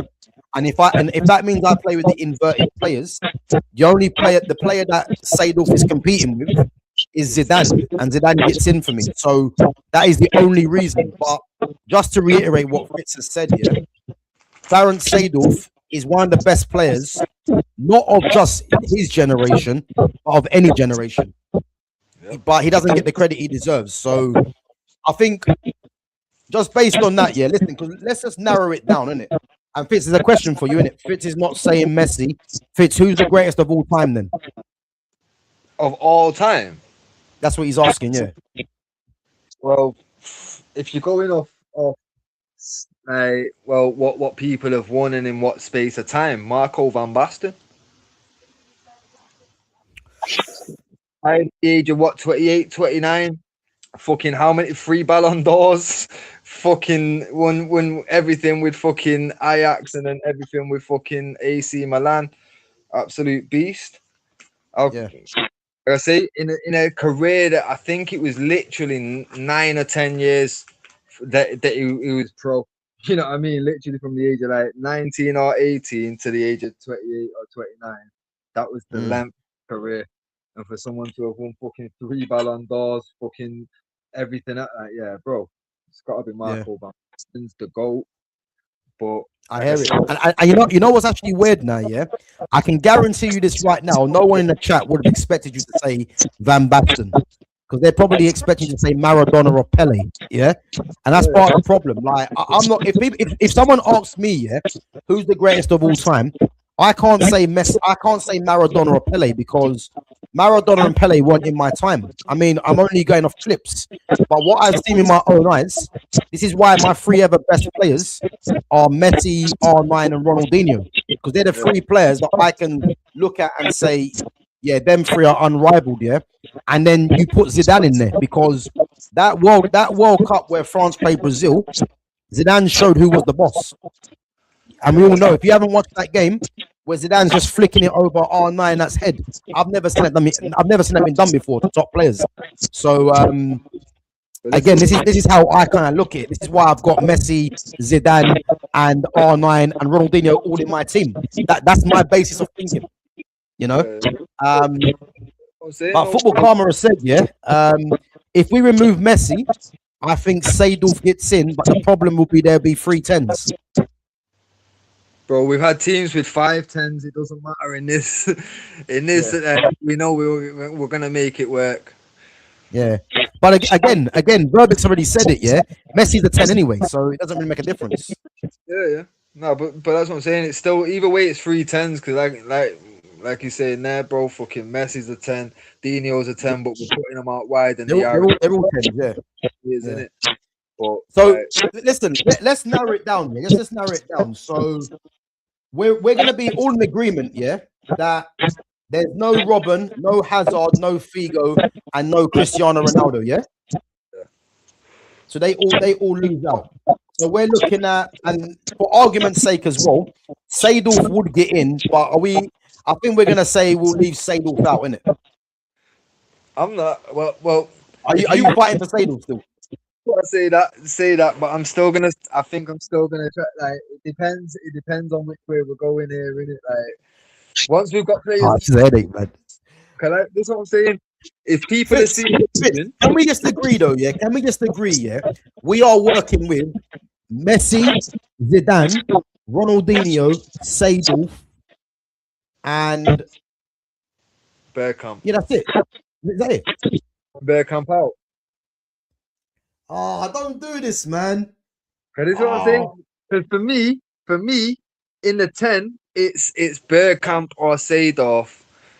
And like I say, the wings, it's locked in as it's Dino and Zidane in it. Like for me, as good as Messi is, and this is what I'm saying, because I don't know whether that question he wanted to know, like out of the Cristiano Messi debate. For me, Messi is the best talent of his generation, and you know what I mean. Like without. But when we've got these names listed off, like I say, Dennis Bergkamp for me, he was silk. You know what I mean? Like absolutely ridiculous. What he could do with a ball was it was magical. That shit against Newcastle still boggles my head. Like to this day, I've never seen a goal like it. Man set himself up around the defender, met it, and finished it like it was just normal day's work, bro. Like, how dare you?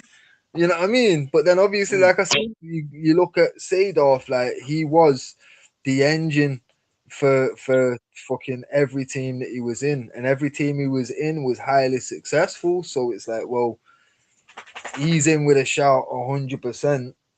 And as good as Messi is, like I say, fucking trying to squeeze in as many as you can. That center spot should go to a technician as good as Dennis, or go to the engine, Seydorf. And like I said, and at that point, it's like, well, Dino on that right hand side. And fucking Zidane on the left, innit? Like it just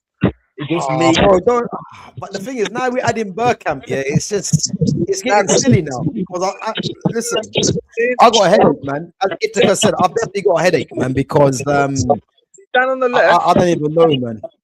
Let me just go on to this quickly. Yeah, let me just go on to this quickly. I'll let you answer this one. Yeah. Man City and Liverpool and Lionel Richie have said they don't agree. Cristiano gets in, bro. I'm gonna let you answer this, yeah, because I can't be bothered, yeah. But I'm just letting you know now. Ronaldo doesn't get into this. Fritz, do you care to say why he doesn't get into this?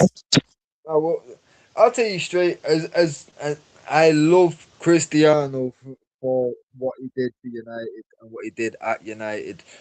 And I will always remember we begged him for like 3 seasons for an extra couple more years, you know what I mean? And he stuck around a little extra like than he probably intended to for us, you know what I mean? And that was because him and Fergie had a fucking proper connection and that. So I've got a lot of time for Cristiano Ronaldo, but when we're putting names in this mix, like I say, he's only going to go in the wide positions at this point, yeah. So when we're talking wide positions and we're going Zidane, Dino, and before we even get to Messi at that point, I feel like that's why both them, man, for me, can't really go in.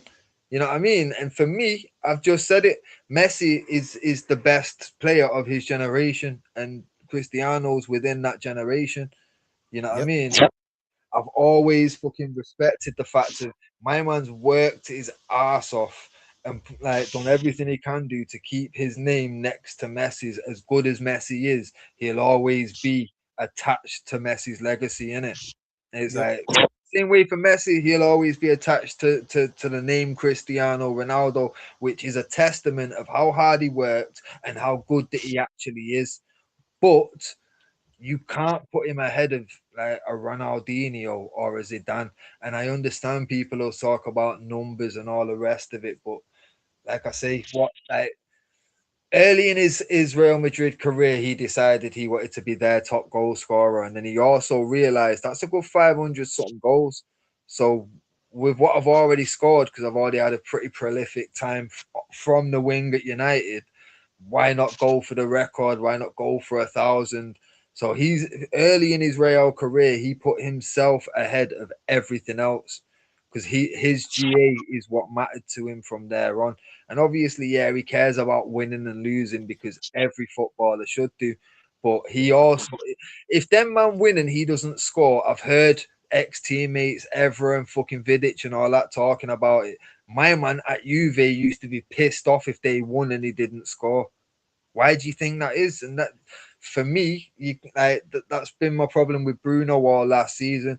Because the second that he actually broke that assist record, I watched the rest of the game, and Bruno was so unselfish. He played perfectly, and I even said after it, despite how much I dislike Bruno at this point, if that's the way he will play forevermore now, I'll keep him there until he wants to retire, because he actually played proper football and played unselfishly. Cristiano has always been selfish with shit, and he's been a detriment to the teams that he's been in for a long time now. Like I say, he only wants his name on that score sheet, and if his name doesn't appear, it's not a good day, and it doesn't matter if his team won, lost, or drew. It's still the same reaction, and that to me, yeah, I can't put man in that team. Like I say, he only got in the fucking Portugal team. He wasn't getting in on the wings, and he only got in because they don't really have it. Like I said, it was only time it would have been Eusebio, hands down. He wouldn't have even got a sniff of it, but he got a. It was only because we went from 95 onwards, and if you look at their list of strikers, it's not been too great. Yep, so I agree.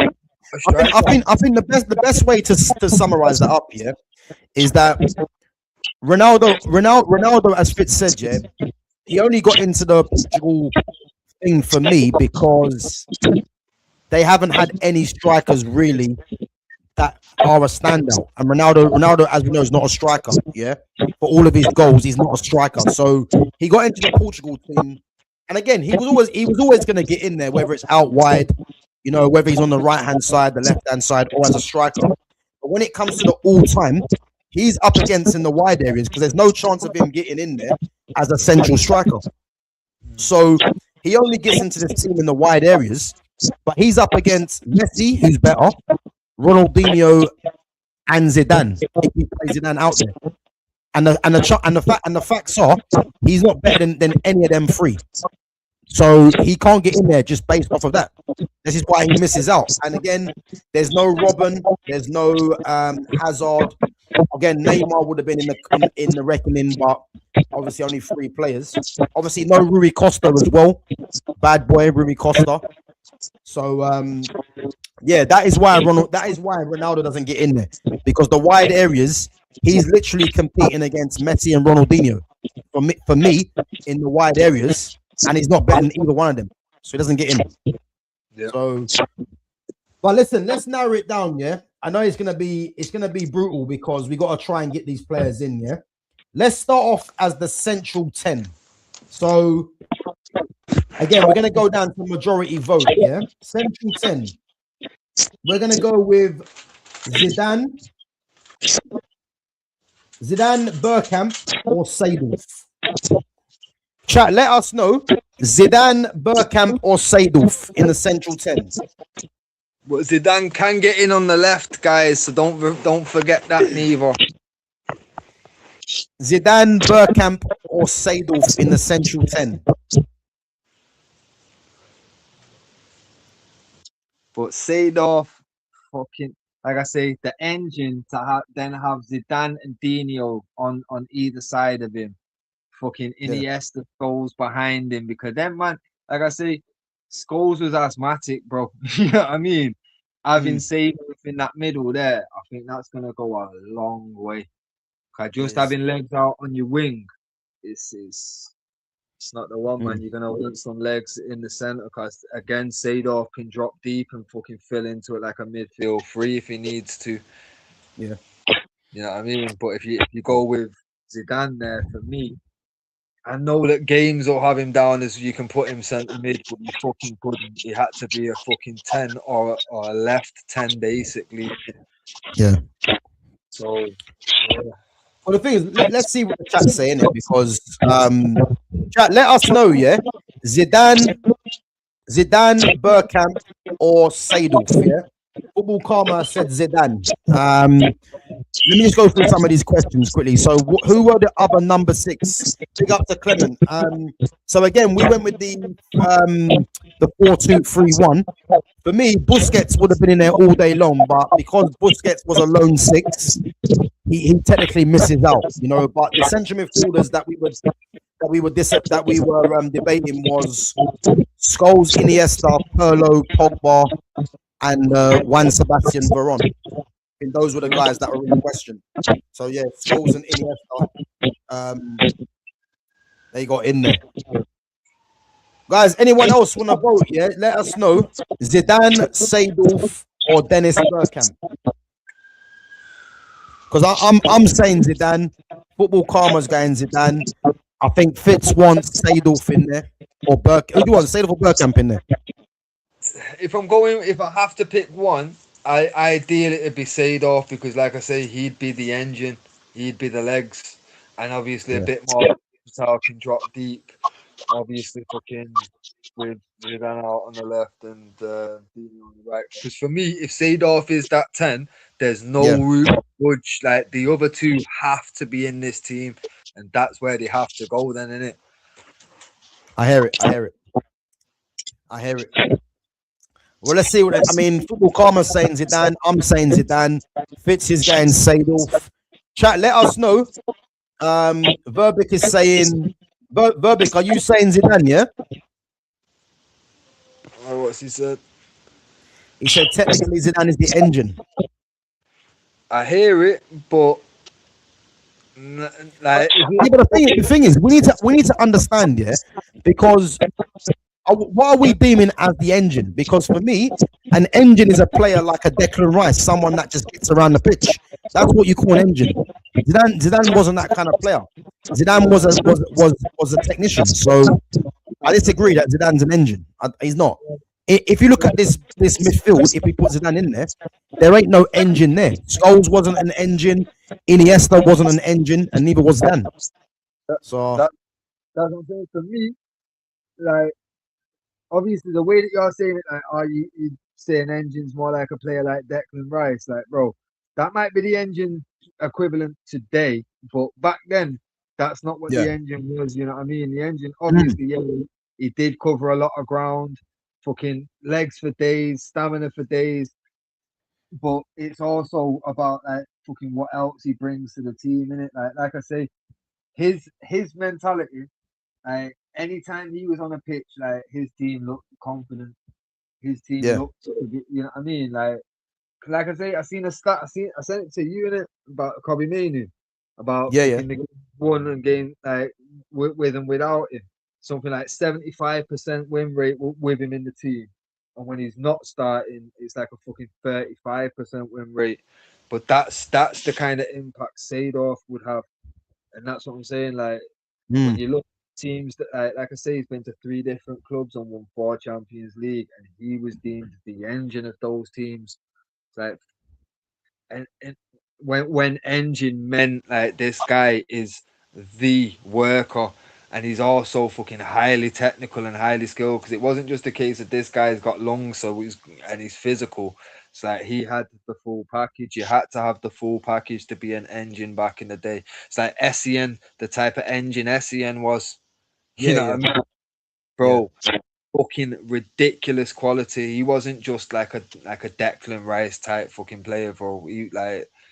But that's what I'm saying. Seedorf was the best engine in an era where engine meant you are Yeah, fucking. yeah. No, I agree. I agree. Yeah, and you're right. I think engine, how it's used now in the term. So when I'm assuming someone's got an engine in this era of football now, I'm looking at someone that just runs up and down the pitch. You know what I Yeah, mean? But but again, someone like Seydorf was technically sound and had an engine. So yeah, you're right. He probably was the ultimate engine, probably in world football. You'd probably yeah. say for how the kind of player that he was. Um. So yeah, man, I think 100% he would be that. But guys, let us know. Let us know in the chat. Yeah, who are you going with? Zidane, Seydorf, or Dennis Bergkamp? Let's just see what everyone thinks, and then we'll just put the player in. And don't forget, guys, Zidane can go out on the left where he spent most of his career.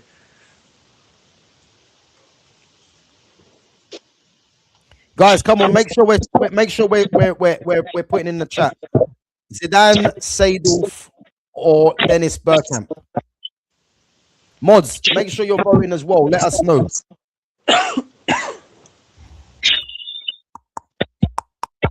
So Clement's gone Zidane. Bro, I think it's unanimous to be fair. I've noticed as well, yeah. Ever since two certain people found out that Ronaldo weren't in there, Gone. you notice that they've gone absent. Yeah, yeah, we see how they work. So guys, listen, Zidane gets in there. And listen, Zidane's my number 10 personally. You know, Zizou's in there. Right. So wait. Now I've just got to double check fucking nationalities and stuff, and just because we've got what two Spain, Two um, Spain, two France, two two Italy, Italy, one one English, Brazil, and we've got one one English. Brazilian at the moment. Yeah. That's actually crazy, isn't it? So we've Yeah. got um is there a more recent player that can hold a candle to Zidane? The answer is no. I would say yeah, I would say the closest player to a Zidane. And before anyone gets confused, yeah, I would say the closest player to a Zidane, not in terms of the type of career that he had or whatever, but I'm talking about the type of quality that he has is Paul Pogba. In terms of the passing range, the stature, the skill, the elegance on the ball, he is Missed the one. closest player to Zidane Missed for one. me. You missed one, bro. And he was misused. 'Cause he went to fucking Madrid and was misused from Italy, same way as Zizou. But Kaká, AC Milan Kaká, he had the qualities that like Prime Zidane had. I hear it. I hear it. I hear it. I hear But it. after that, yeah, Pogba will probably be the closest that's got the package, but again, his career didn't align with, you know what I mean, everything else. But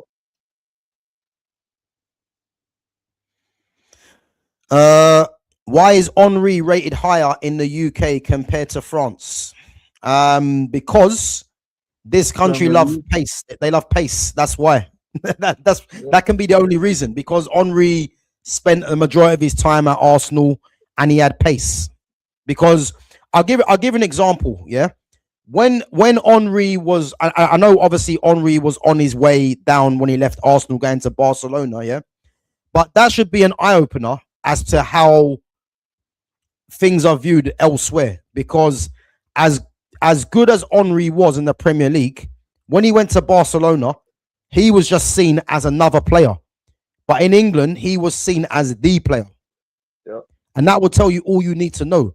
Because you see them countries there, like Spain and these other kind of countries, they don't rate pace and power as highly as what the Premier League does.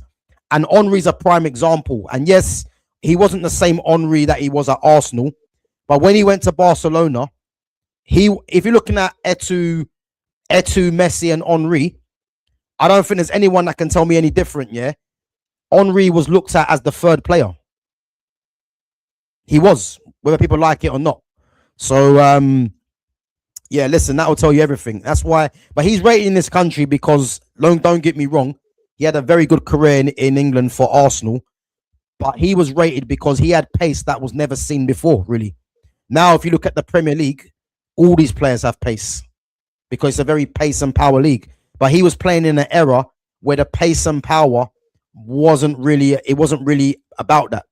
But Henri could play, and his bonus was the pace and power. So that's why I believe he was rated in this country, because of that, you know. Makaleli is engine. Okay. that's amazing. I'll give you that. Yeah. Right. Let's get on to the wide areas so we can close this out. Yeah. So guys, we're looking at Ronaldinho, Messi.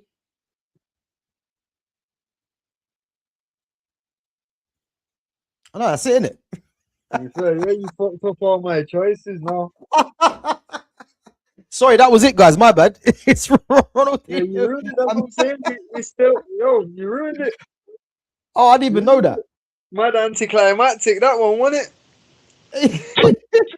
But Fizz, listen. Let's be honest, though. Yeah, I hear your case for Seedorf, yeah, and for Dennis Bergkamp.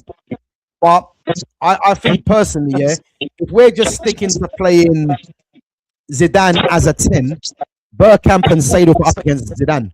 So it's either you're picking Bergkamp or Seedorf over Zidane, basically.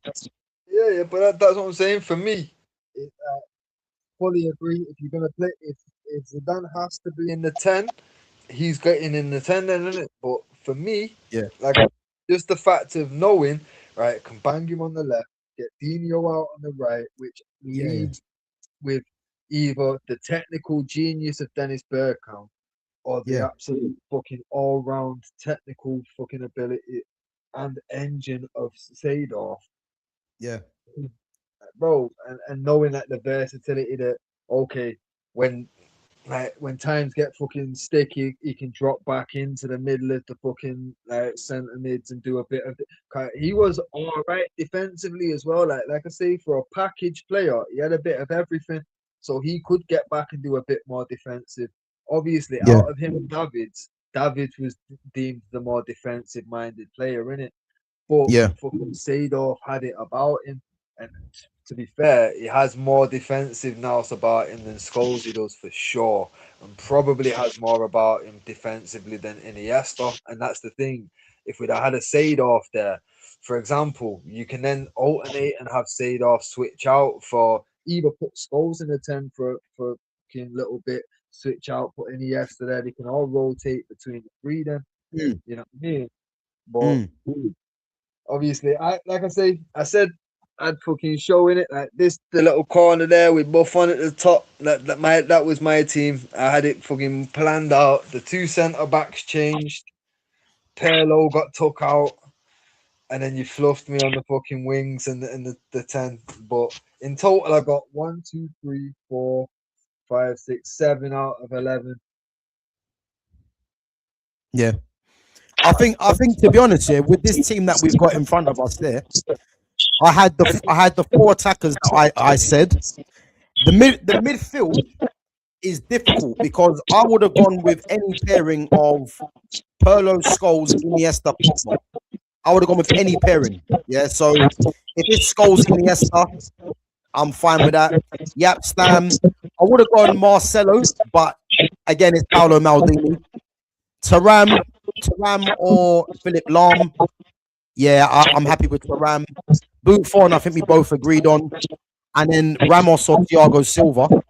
Again, I was happy with either really, but I just feel Ramos needed to be there as well. So I'm actually happy with the team because that's more or less what I was looking at. But you know, seeing like how that's panned out, yeah, it's actually crazy because there's no nation that's got more players than any other. Like you got 2 Spanish, 2 Brazilian, 2 French, two fucking Italian.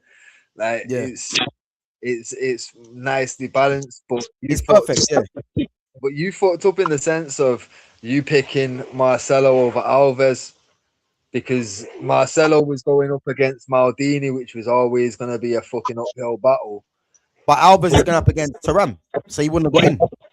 That's what I'm saying, no, bro. I'd have gone to Ram. If you'd have gone Alves, I reckon the chat would have gone Alves. Chat, just to clarify, if it would have come down to Taram or Alves, Danny Alves at right back, who would you guys have gone with? Let us know.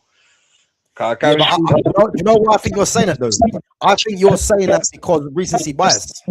Yeah, 100%. I don't think that he should get him ahead of Taram. 100%, I'd go to Ram. You know what I mean? But the chat 100% would be going for fucking Alves. Yeah. Same way. That's why they was like, yeah, they're not really even entertaining Seedorf like that because they knew that Messi's gonna end up on the wing if we do that. Yeah, And I hear it. everyone's Messi, Dino, Zidane in it. So it's like, well, yeah. Dennis Bergkamp, what a player! Easily top 10 greatest players for me. Yeah, listen, Dennis Bergkamp was ridiculous, man. I think when you look at number 10s just forever, like players that play, because again, Dennis Bergkamp played in the 4-4-2 era, you know what I mean? So if I'm comparing him in the 4-4-2 era playing as a number 10 off a striker, he probably was the best. But if we're comparing him as a number 10 behind a striker, like the Zidanes of this world, for example, then again, he's up against Zidane. And it's like when you're up against Zidane, you can only really put, for me, Ronaldinho and Messi up against Zidane. I know Fitz would say Seedorf, but for me, I'd prefer Seedorf in a 3. Yeah. I prefer him in a 3 personally, you know. But that's why it worked so well for me because I rated Seedorf in the 10 anyway in his younger days. Yeah. But then obviously you look at it and you think, right, well, my man can drop in deep and like I was saying, can carry a bit more of that defensive load. And like I say, he can alternate out, like fucking let Iniesta fucking jump in the 10 while he does some defensive work, or let Scholes jump in the 10 for a minute. Like I say, they just give a bit more flexibility to what like the team could do. But again, when you've got that as a team there, you can't really complain. Like obviously, personal preference, you're gonna say, "Oh, I would have liked to have got so and so in," but somebody said that's your starting 11. You're really not going to complain, are you? Well, listen, is this in your opinion? Yeah, because I'm looking at that front 4. Yeah, all that front 4 there, all Ballon d'Or winners as well. Yeah, and I'm looking at this team now, and I'm looking what can potentially be improved because as much as we want to put Seedorf in there and other players, yeah. Where is the one place that it can be improved? Because I can't actually tell you. That's what I'm saying. Like realistically, playing like with the inverted and shit. Ideally, you've got the perfect setup there for that front Yeah. four. For me, literally knowing that you've got two wingers that want to get forward and want to cut inside and attack. And then you've got Zidane, who's also going to be trying to get forward as well. For me, I would have had Pirlo, like I've said it all stream, Pirlo with Scholes, them two pinging long balls out to Dino, Messi, Zidane, and R9. The pace that the R9, Messi, and fucking Dino have got anyway on, oh, bro, the Yeah, amount it's a problem, innit? It's a problem. of balls has been fucking ridiculous. Obviously, Iniesta, fucking, you can't complain that he's in the To be team. fair, you know what? Yeah, I do actually hear you with the Pirlo and Scholes together. Yeah, but you know why I chose Iniesta, because I believe, because the thing is, Iniesta's a better dribbler than both Scholes and Pirlo. So I'm looking at Scholes being the playmaker. I'm looking at Iniesta breaking the lines with his dribbling. Yeah, no, I hear it. Mm. But that's what, for me, those two centre mids, they were just, I wanted man that could just ping balls. You know what I mean? Because you already knew that. Because, like I say, even if I'd have had like my way, where you've got fucking Zidane on the left, Dino on the right, and then you've got either Bergkamp or Seedorf, like, bro, still you want them man pinging. You know what I mean? Because you've got Yeah, fucking yeah. and Dino on the sides, and you've also got R9 up front with that ridiculous pace, bro. Mm. Seedorf, fucking Bergkamp have both got the technical ability to pull balls out of the air and to just control it first time, and you know what I mean, produce moments of magic off the back of them. So it's like, yeah, for me, just a case of like thinking about that counter attack. All you need to do, just get it to Scholes or fucking Pirlo. These man don't even have to look up, and it's on a plate. You know what I mean? Like Yeah. you're not gonna have to do too much, and that's what I'm saying, bro. Like teams would not be able to handle it. Like 90 Yeah, minutes of Pirlo pinging balls out to Dino. Yeah, bro, fuck off. I hear it, man. I hear it. But again, you could have Pirlo, Scholes. I rate Iniesta highly, man. I had to get Iniesta in there because for me, I looked at Iniesta as the Messi of his position, so I had to get him in there. But you could have gone for, bro. Paul Pogba could have got in there because Paul Pogba can do what Scholes and Pirlo both do, and he's got the physical threat as well. So we could have gone for anyone really in there. Yeah. You know what I'm trying to say? So, but yeah, if I'm honest with you, yeah, because I know someone said Stam should be out there.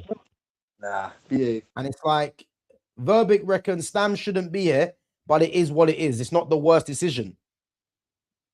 What do you mean Stam shouldn't be there? Stam's the best defender there. Well, obviously you got Maldini and that, but you know what I'm trying to say. But listen, Yap Stam centrally, there's not a better centre back than Yap Stam. I'm yet to see it. I'm yet to see it, man. But now listen, this is a strong team, man. So we'll go through it again, guys. The all-time 11. And again, if you haven't seen the other streams, basically me and Fitz have been doing all the top nations around the world. And we had to pick 3 players from each nation. So Brazil, Portugal, Spain, England, Belgium, Germany, Holland, France, Italy, Argentina. Yeah. So we had to pick 3 players from each nation. And obviously this is the list that we've compiled. So Gianluigi Buffon in goal. Again, Buffon, arguably the best goalkeeper of all time. You know, I don't think the only player really that can chat to him. And again, this is the player I thought to mention. The only reason why Peter Schmeichel wasn't there is because it's top nations. And obviously Schmeichel played for Denmark, so he didn't get in there because of that. So again, Buffon, the only one that can really chat to Buffon for me, you're looking at Oliver Kahn, Peter Schmeichel, and then if we're looking at recency bias, you might want to say Manuel Neuer and Thibaut Courtois. But again, they're not on Buffon's level, really, you know. So he gets in there. The back 4, you know, I had in my list Lilian Thuram or Philip Lahm, you know. And again, Lilian Thuram was a centre-back by trade. Obviously, he could play right-back. And listen, if you didn't watch Lilian Thuram, Again, another player, World Cup winner, Euro winner. I don't know if he won Champions League, but won Serie A. But yeah, again, Lilian Thuram was just he was a beast, that could play. Like no one gets past that guy. And to think that his son Marcus Thuram's playing, who's terrible. Yeah, Lilian, man, you've had a stinker. I think Kefaram's better anyway, to be fair, but I don't really rate Marcus Thuram. Paolo Maldini, I tried to get Marcelo in there, but yeah, Fitz weren't budging on that one. But listen, Maldini is Maldini. And again, Maldini could have gone centre back, but I think at centre back, when you've got Yap Stam and you've got Sergio Ramos, again, it could have been Thiago Silva. Yap Stam was a certainty to get in there. You know, we was looking at Rio, Sol Campbell, Thiago Silva, but again, I went for Ramos because I personally think, yeah, Ramos is in the conversation of the Yap Stams, of the Cannavaros, the Nestas, the Barazis. I think of his generation, he's that. Because again, he won everything there is to win the game, Ramos. And not only just that, the guy was a leader. You know, he's good from set pieces, physical threat, good aerially, had pace, technical. Like, he had no weaknesses, Sergio Ramos. So he was definitely there. Midfield, as we mentioned already, Scholes and Iniesta. It could have been Pogba. It could have been Veron. It could have been Andrea Pirlo. But I think for us, those 5 players there were the standouts. And then the front 4 for me, I'll go as far and say it almost picks itself. R9, there's no one getting in front of R9. You know, we had Andy Cole there. We had Batistuta. You know, I don't want to hear no one tell me about Alan Shearer because it's not going to happen. So, listen, R9 was in there. R9 was in there by default. That's how good he was. Yeah. And then the 3 behind R9, Ronaldinho had to be there. And the only player for me, I would have loved to get Neymar in there. And what's actually funny, yeah, is that Neymar couldn't get in really because it's hard to get Neymar when you've got Ronaldinho, Zidane, and Messi, yeah.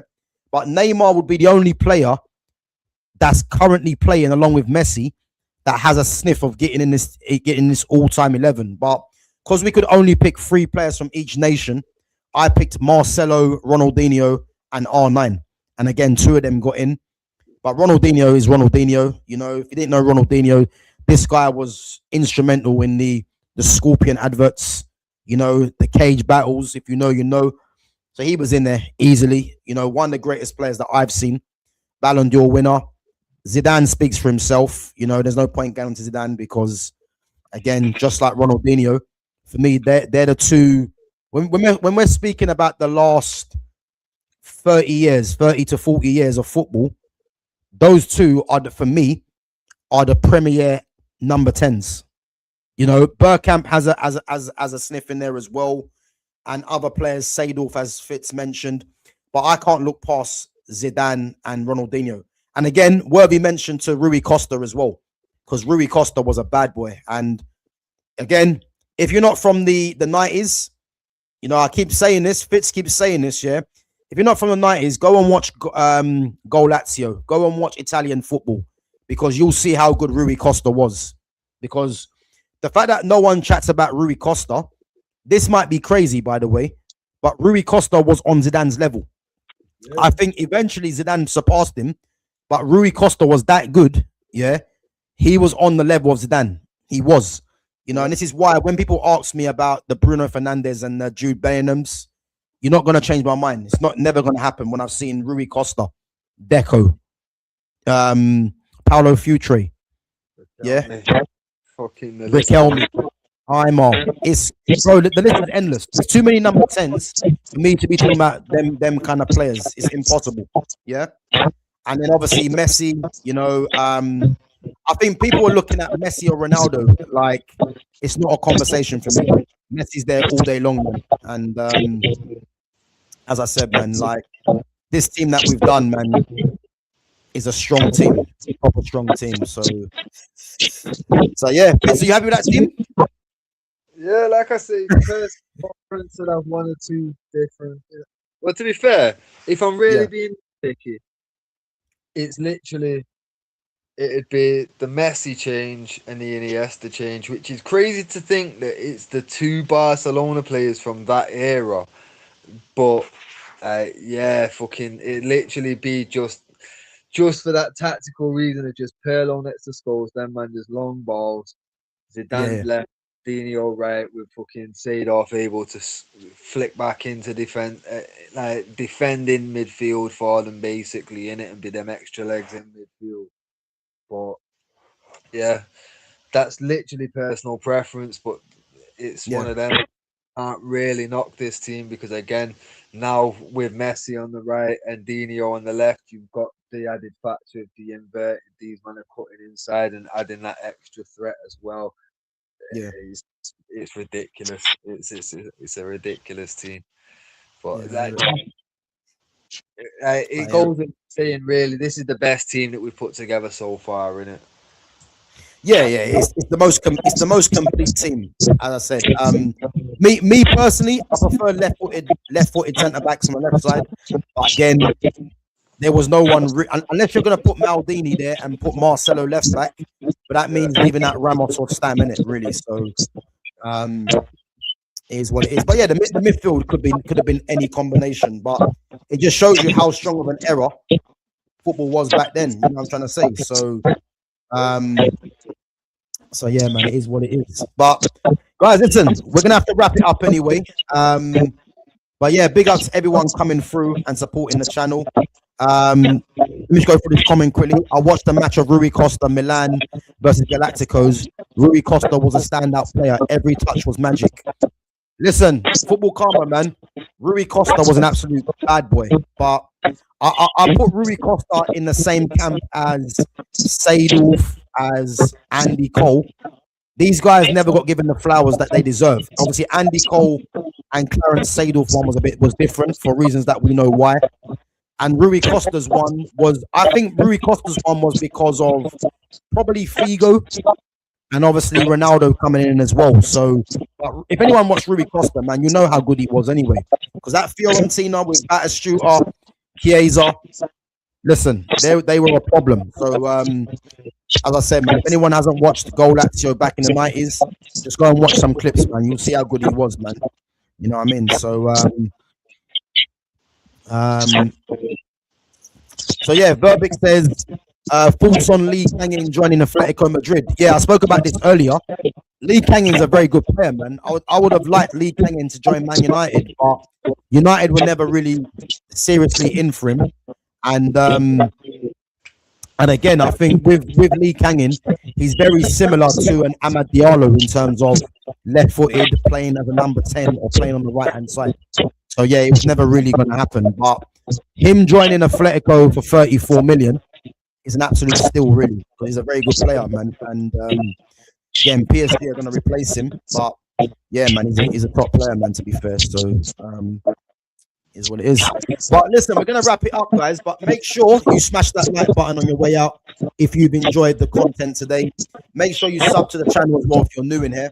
And guys, make sure you go and follow Fitz on his socials, which is in the description. So he's on Instagram. So yeah, just make sure you check out the description and go and follow him from there. And guys, also I've got my merchandise as well in the description. So there's a link to my merchandise. So if you haven't seen my mugs that I've got a GavGoesIn mug, and there's other stuff on there as well. So yeah, make sure you guys go and check that out. The link is in the description. And as I said, I'm gonna be back. I'll be back tomorrow. So I might do a stream on how Manchester United. I want to see Man United line up next season because there's been links to some midfielders, and again we've got Tillemans in, we've got Andre Santos in. So yeah, I'll be live tomorrow, probably about 12:30, 12 o'clock, 12:30, and I'll be doing a stream on how I want to see Man United line up tomorrow. So yeah, if you guys are free, make sure you come through. And yeah, me and Fitz will be back on Thursday. So we're going to continue our all-time 11, but we're going to be we're on France, aren't we, bro? Yeah. So what is it PSG? PSG, Marseille, Monaco, or Lyon? It's up to you. Yeah, listen, we'll do PSG Thursday. We'll do PSG Thursday. Mm. So yeah, guys, PSG Thursday at 8 p.m. Make sure you guys are there. So yeah, we're gonna be doing our PSG team from 95, and you know what? It's gonna be another headache. That's what I'm saying. Another headache. With this. Huh? We're going straight from 95 with France. Cause the first lot we've been doing like what 04 or 05. Oh no, it's 05. It's 05, isn't it? It's 05, isn't it? And then obviously the next time round we'll do 95 to 04. All right, we'll do 05. Sorry guys, we're doing 05 to the current year. And again, this is gonna be difficult, very difficult. But yeah, we'll do 05, and then obviously we'll be doing the 95 ones in the future as well. So again, if you guys haven't checked out the other content, then there's loads on there. So it's in the playlist under all-time major or nations. So yeah, we're on France now, so we got PSG to do, so that'll be on Thursday. So yeah, make sure you guys check that out as well and join us and let us know. But yeah, other than that, everyone have a good rest of your day, and yeah, I'll catch you guys tomorrow at 12 o'clock or 12:30, but make sure your notifications on to see when I go live. And let's hope Man United start getting to grips with that third midfielder, you know, and see what happens. But other than that, big up to yourselves, big up to all the mods as well. Fitz, big up to yourself for coming on each and every time as well, man. Yeah, man, thanks for having me, bro. Obviously. No worries, man. Chat anyway tomorrow. Yeah, no worries, man. No worries. But yeah, guys, 12 or 12:30 tomorrow. Make sure you're there. And yeah, I'll catch you guys in a bit. Yeah, man, bless, bro. Cool.